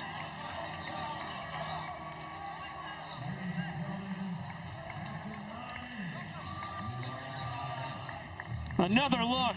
Beautiful two-seam fastball. Gets the inside corner. And CJ fired up, as he should be. He faces the minimum in the bottom of the 9th with help from his catcher. And you can see KJ there telling himself, I gotta swing at it. Take your hack, take your hack. This is what showdowns mean. Each team has to attempt to score with just one hitter against one pitcher and one fielder here in round 1. If we get to round 2, the fielder is removed. If we get to round 3, the fielder is back, the bases are loaded, and every run counts as a point. And both the Bananas and Coconuts familiar with showdowns this season. The Bananas 2-0 in the regular season playing in showdowns. Meanwhile, Loco Beach, a 1-2 record when in this position. Danny Hosley got a couple ground outs and a strikeout in a scoreless top of the 9th inning. It'll be Tanner Allen to swing it here for Loco Beach. 3 for 4 tonight with 2 runs driven in. And a slow chopper straight to Alexiadis. He will wait for TA by second base. And Danny Hosley only needs one pitch for the showdown shutdown to open up our showdown tiebreakers. And this is why the Bananas are 2-0 in showdowns. Hosley, 7 showdown shutdown opportunities. He has converted all of them successfully. And now the Bananas, with the successful round 1, will wind up 4-3 victors. But it's Williams who's got to match Danny Do-It-All. What a massive spot for the Banana Ball rookie. CJ Williams, 6 opportunities this year. 2 showdown shutdowns, 4 walk-offs allowed. And it looks like we're going to get a rematch between the 2025 visitor on the mound and the 2024 visitor in Kyle Jackson.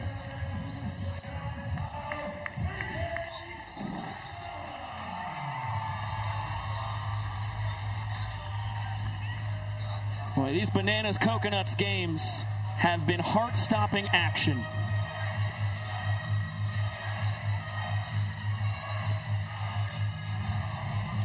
Williams struck out KJ to send us to showdowns. That was a beautiful backdoor bender. He does not get the call from Hunter Ives on. KJ looking for revenge. Fastball bounced foul.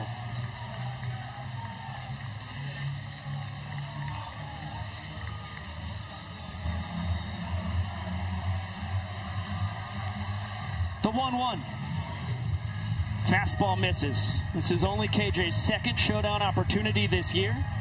He did not earn a walk-off in his previous opportunity.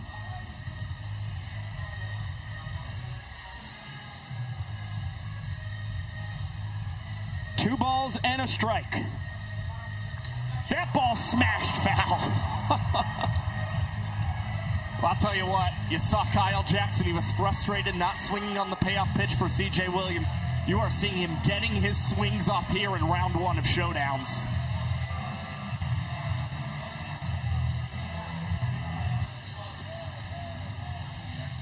The 2-2 from Williams to Jackson. Fouled away. Nearly a carbon copy of the front door fastball that struck out KJ. And boy, if this just doesn't remind you a little bit of last season here in Grayson Stadium, Williams facing off against Kyle Jackson in a Bananas visitors game. Jackson the walk-up to win it for the Bananas. Can he do it yet again a year later? He's worked the count full. What do Vining and Williams go to on the payoff? The strikeout in the 9th came on a fastball. The payoff pitch misses. He went off speed, and KJ will give to the Bananas a runner on second base. It'll be JT Sokolov, and the Nanners choose to keep Kyle Jackson at the dish. Yeah, now things are even harder for CJ Williams. It's almost essentially like you kind of don't have a fielder behind you. You really need to be gunning for a strikeout against Kyle Jackson, a ball put in play. And if it gets past Gideon Antel, it's going to lead to a Bananas win. That's how the ball 4 sprint hurts you in showdowns. Heater for strike 1.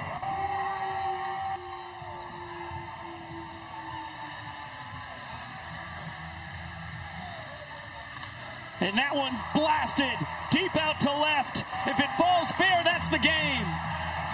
Savannah Bananas win it on a Kyle Jackson walk-off winner in round 1 of showdowns. Kyle Jackson, can you believe it? A second straight season where he is the hero in showdowns against CJ Williams in Grayson Stadium. And the Bananas, despite going down early in trick plays and in points, are able to come all the way back and emerge victorious. 4-3 victors against the Coconuts on night 1 in Savannah. If we get 2 more ball games like this, sign me up. What a barn burner. A roller coaster ride from start to finish. And the Nanners emerge 4-3 winners. They improved to a perfect 3-0 on the year against the Coconuts. 13-6 overall. And they now have a 3-game lead on the Tailgaters and Firefighters for first place in the Banana Ball Championship League.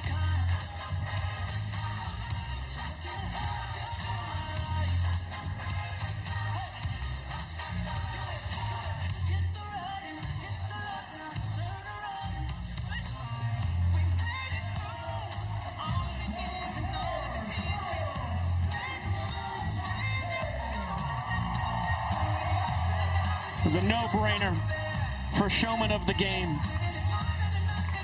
KJ, a trick play defensively, 3 knocks, and the game winner in showdowns.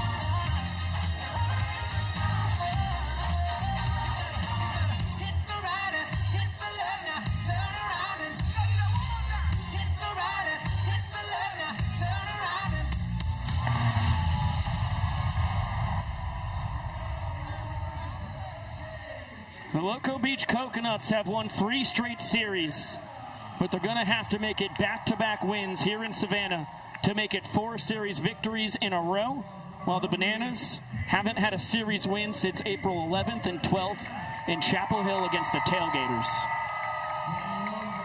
Again, we talked about at the top of the show, the Bananas only 1 loss playing as the home team during the regular season. This is what they know. This is what they have been doing over the past couple of world tours, and once again, the Bananas find themselves being able to pull off that victory dance and come away with another clutch victory at the very end of these Banana Ball games. Yeah, I'll tell you what, that was by the skin of their teeth. Woo! They fend off the equalizer point by just one trick play, and they tie the game in the bottom of the 8th inning. There was multiple avenues for victory for the Coconuts, who will hunt that elusive first win against the Bananas tomorrow night. Same place, same time, 7 p.m. Eastern, as Bill Leroy is talking to the folks here in Savannah. And Sam Bauman is going to talk with Kyle Jackson. Guys, what a pleasure it is to catch up with my old friend from Ohio, Kyle KJ Jackson. KJ, you never left, man. I'm back. 3 big hits, the walk-off winner. Everybody's doing this across the chest all day. There's some fire in this Bananas lineup. There is some fire. We keep saying play for the name on the front, not the back. And there's a lot of guys here who have a lot of amazing talents and gifts, but we are one collective unit, and we love to win together, we love to compete together. And when it was my turn in the showdown, I knew I was going to get it done for these guys because they got my back and I got theirs. And KJ, talk about it. You said you're back 2 weeks ago. You get golden batted for. Tonight, you're the golden batter. Tonight, you're who they go to first in showdown. What's it say about that team that says, KJ, he never left? Hey, sometimes you're the hammer, sometimes you're the nail. I had a stretch of games where I wasn't performing my best, and these guys stepped up every single time. And there's going to be times where I'm not playing my best. They will do the job, and times when they're not doing their best, and I'll do the job. And that's what best teams do. That's what great friends do. And that's what the best of the best teammates do. And I think we got a great squad here, and these guys are amazing. KJ, I think you're pretty amazing. Final question. Backstage, 10-year-old Brody. He wants to know, and this is maybe a tough one, what's your favorite MLB team? Will we watch MLB? I don't even watch baseball. But my parents, they used to love the Cleveland Indians, or the Guardians now. And I guess I'll roll with the Tribe because that's my only roots. I don't watch sports, bro. I'm not going to lie. Hey, he doesn't watch them. He just plays them. Kyle, KJ Jackson. He's just here to play, man. He's just here to play. Our show the boys now. Thank you, SB. Always fun to hear the insight from Kyle Jackson. What stands out there, sometimes you're the hammer, sometimes you're the nail. It certainly goes for life, and especially in sports and in Banana Ball, which can be such a topsy-turvy game, and you can feel like you're down and out, being outplayed for the first 8 innings. Every run scored counts for a point in the 9th. This time, the Nanners do it with a rally in the 8th, and Kyle Jackson coming up clutch in showdowns. As you get a look at the numbers behind this 4-3 victory for the Bananas, KJ 3 for 4, that trick play at third, couple singles, a double, a run driven in on the sprint, and the game winner in showdowns. Look, the Bananas have a couple superstars on this team. Kyle Jackson is certainly one of them, and for them to be able to continue to be the top team in the Banana Ball Championship League, it's going to be from big performances from Kyle Jackson, and this is already the 5th time that he has been named the showman of the game this season. He is the outright leader in 2026. An unbelievable night tonight for Kyle Jackson and this Bananas team en route to their 4-3 win. Welcome back inside with the statistical savant of Banana Ball, Mr. Josh Chalevsky. I am Biko Scala, and for the math at home for everybody, that's 5 showman of the game performances for Kyle Jackson in 13 wins for the Bananas this year. He has been a huge part of their success, and as we've also talked about, they are now 8-1 as the home team. Of course, this is their home series, so 2 more opportunities as the home squad against the Coconuts. Tomorrow night, it'll be right back here on the Bananas YouTube channel as well as True TV, and that's not the only Banana Ball game on the docket. Not just 1, not just 2, but 3 Banana Ball games. Exactly, Josh. Coconuts and Nanners, as I said, right here on YouTube as well as True TV. Party Animals and Clowns on the Indianapolis Clowns YouTube channel. First ever Clowns headliner series. That is appointment television right there. And then the Firefighters and Tailgaters on the Tailgaters YouTube channel.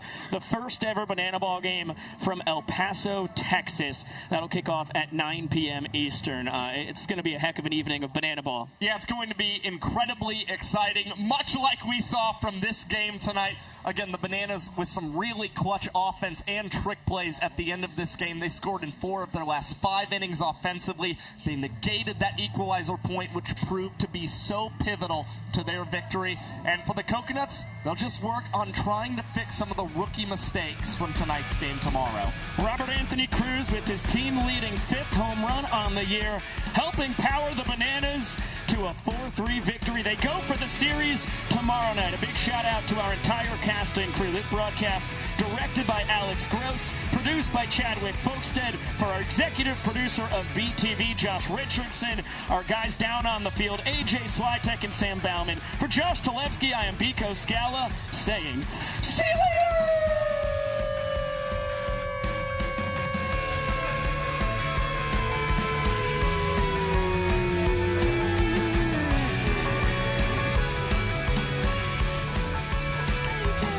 What do you want to go to my